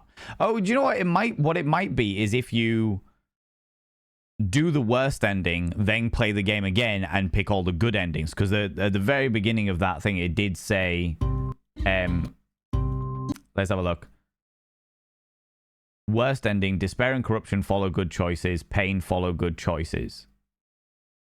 So I'm wondering whether it's once you've done the bad ending and then go and do it again and do the good ending, you actually get, yeah, maybe. Like you contradict your initial run, as it were, you know? Your own soft room, yeah. Imagine if you go to look up the bad ending and it turns out it's the same ending as you just played. Could you imagine? That would be fucking wild. That would actually be fucking wild. A different family reunion where they all get all up in your business, right? I'm surprised at that, but I mean, it makes sense. It makes sense that if the PTSD is as bad as it seemed to be, then it makes sense that like he would eventually end up in some kind of institute, you know? Yeah, no. How's it going, Max Wattage? How you doing, you beautiful individual? Hello, you glorious bean. Fine with the colours, just not the added extras. All right, I see. See what you're talking about there. Oh, my lordy, Sharpocalypse. Hello, you tricky devil. Hello there, coming over here, getting all of my business, getting all close and personal, you sensual individual. Is it because you had such a quivering in your spine from fear of the horror game that we have just played, and therefore you want a quivering in your quim just to match by getting all close and personal with my delightful features? Is that what's going on here? Is that what's happening? I mean, I can't say I blame you. I am wearing a very fancy outfit today, and after all, fancy outfits are quite delightful, you know? You cheeky devil, you cheeky devil. Oh, perfect. And checked, and the worst ending is... Okay, all right, hold on. So, the more because I walked in and not seen a smolder in a while. Entirely fair. Checked, and the worst ending is killing all of the bosses, trigger all the gas valves, leaving them to die with the pain, and with pain bosses, leaving them to die. Bad ending is the same, but you kill them all yourself instead of letting them die. Oh, shit. And you know the good end having done it. So in order to get the worst end, so you've got 3 options with each of the bosses things, and it literally does say like you've got a little warning as it pops up, and he goes, anything beyond in this area will have an effect on the final thing. Like all of your choices have effects here.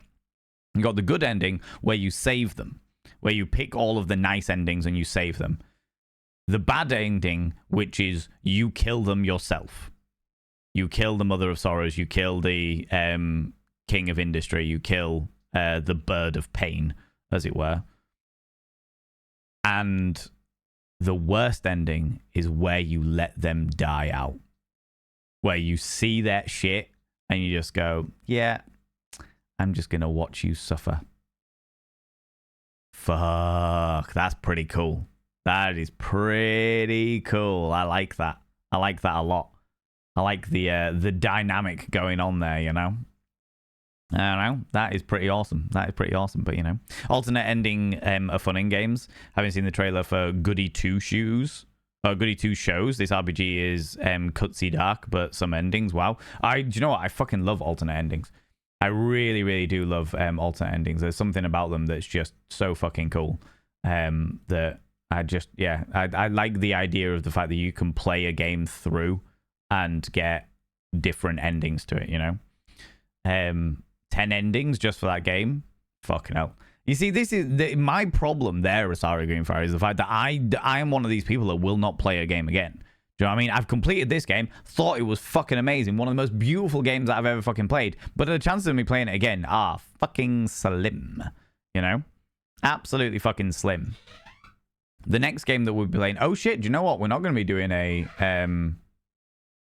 thingy, because I actually owe you a game. I owe this channel a game. I owe this channel a run through of Alien Isolation, but on like the hardest difficulties and shit, you know.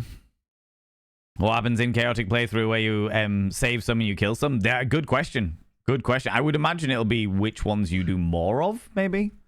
Which more games would have alternate endings built in to watch after completing a path? Yeah, I wish they'd like just turn around and be like, would you like to play it again, or would you like to see the endings? But then I suppose the whole point of the gaming industry side of things is they want you to play it again. They want you to go through and experience the experience again, that kind of thing, you know? So I kind of get it. I also get why that's really fucking annoying and why I don't want to do it. You know, why that's real annoying, and how I'm good not doing that, you know? I'm good not doing that. Friends, I'm gonna leave it there. Because we've overrun a couple of times this the past couple of weeks, so I'm not gonna do it this time, and I've also got a meeting in like half an hour, so I'm gonna leave it there. I'm gonna throw all of this joy over to another person. But before I do that, Stupedia, happy birthday to you for tomorrow. Happy birthday to you for tomorrow. Happy birthday, dear Stupedia. Happy birthday to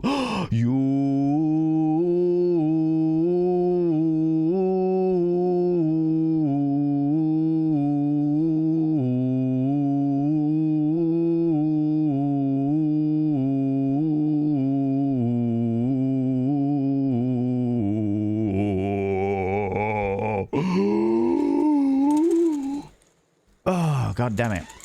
Okay, well, I wasn't going to forget it. I didn't forget it. You're all right. You're all fine. You're all fine.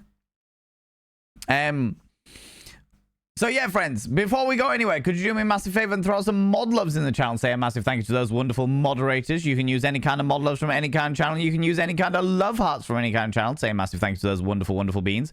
If you could stick around for the raid, even if it's on like 5-10 minutes, I would really, really, really, really, really appreciate it. I would really appreciate it, just so we can go throw some love at another delightful individual. Let me have a look, see who is online that we could go and love at.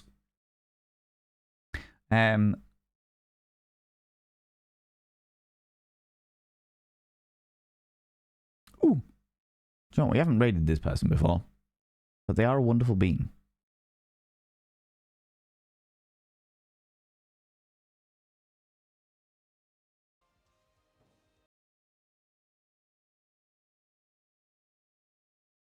Yeah, I reckon we'll raid somebody new. I was looking for somebody that might be playing something a bit more delightfully unnerving. But I think we're going to raid this person. I think we're going to raid this person. All right.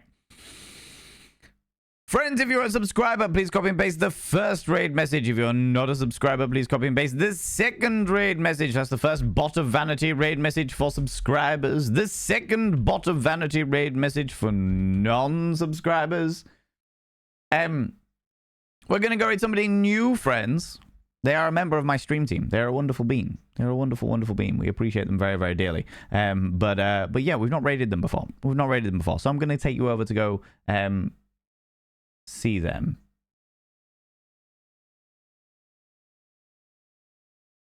Providing they're not just finishing.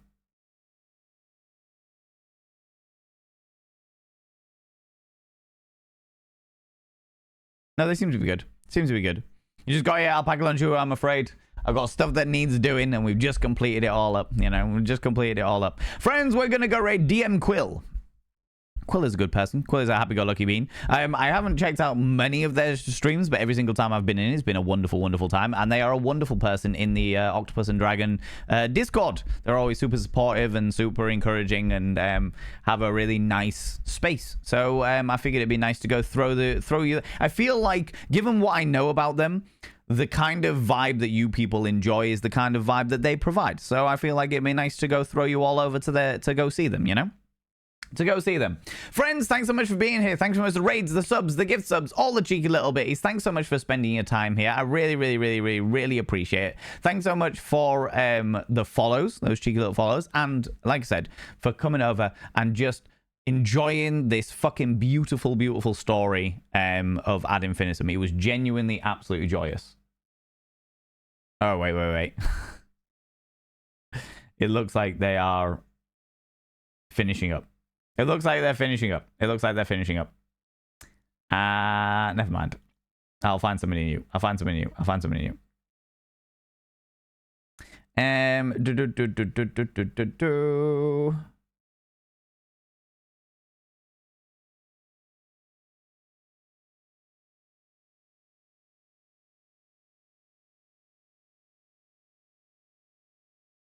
There's lots of people playing Alan Wake 2, and I want to play Alan Wake 2 myself, so I don't want to jump in on them, you know?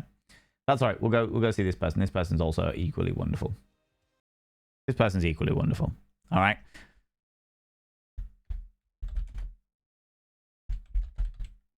Let's go raid Swordmouse. Swordmouse is a glorious bean. If you can stick around for the raid, even in something like 5-10 minutes, I would really, really, really appreciate it. I was gonna go raid Quill, but it seems that they're finishing, so I don't wanna raid you over only for you to all be like kicked out again. Do you know what I mean? I like to raid you over to thingies. But Swordmouse is a wonderful, wonderful bean. He has one of the most smooth voices that you've ever fucking seen before. They are, or ever heard before, even using your actual eardrums. They're a glorious bean. I don't know what game they're playing, but it looks pretty fucking cool. And yeah, we're gonna go throw them some love. All right. Again, thanks so much for being here. Thanks for the raids, the subs, the gift subs, all the cheeky little bits. Thanks so much for spending your time here. I really, really, really, really, really appreciate you, exquisite beans. I will be back on Monday. I'll be back. I no longer stream on Thursdays. I'll do the occasional one, like the streamer Q&A sessions and stuff like that, but I no longer stream on Thursdays. So I'll be back on Monday at 7 p.m. BST, where we'll be talking about witches and the origins of the myth of the witch, as opposed to the practice of the witch. All right. Which is the plan. All right, you beautiful beans. Until then, friends, look after yourselves. Have a wonderful, wonderful weekend. And remember, chums, don't do anything I wouldn't do. Oh, thank you very much, BST. GMT. Remember, friends, don't do anything I wouldn't do. Because if I wouldn't do it, it'll fucking kill you. I'll see you all later. Bye.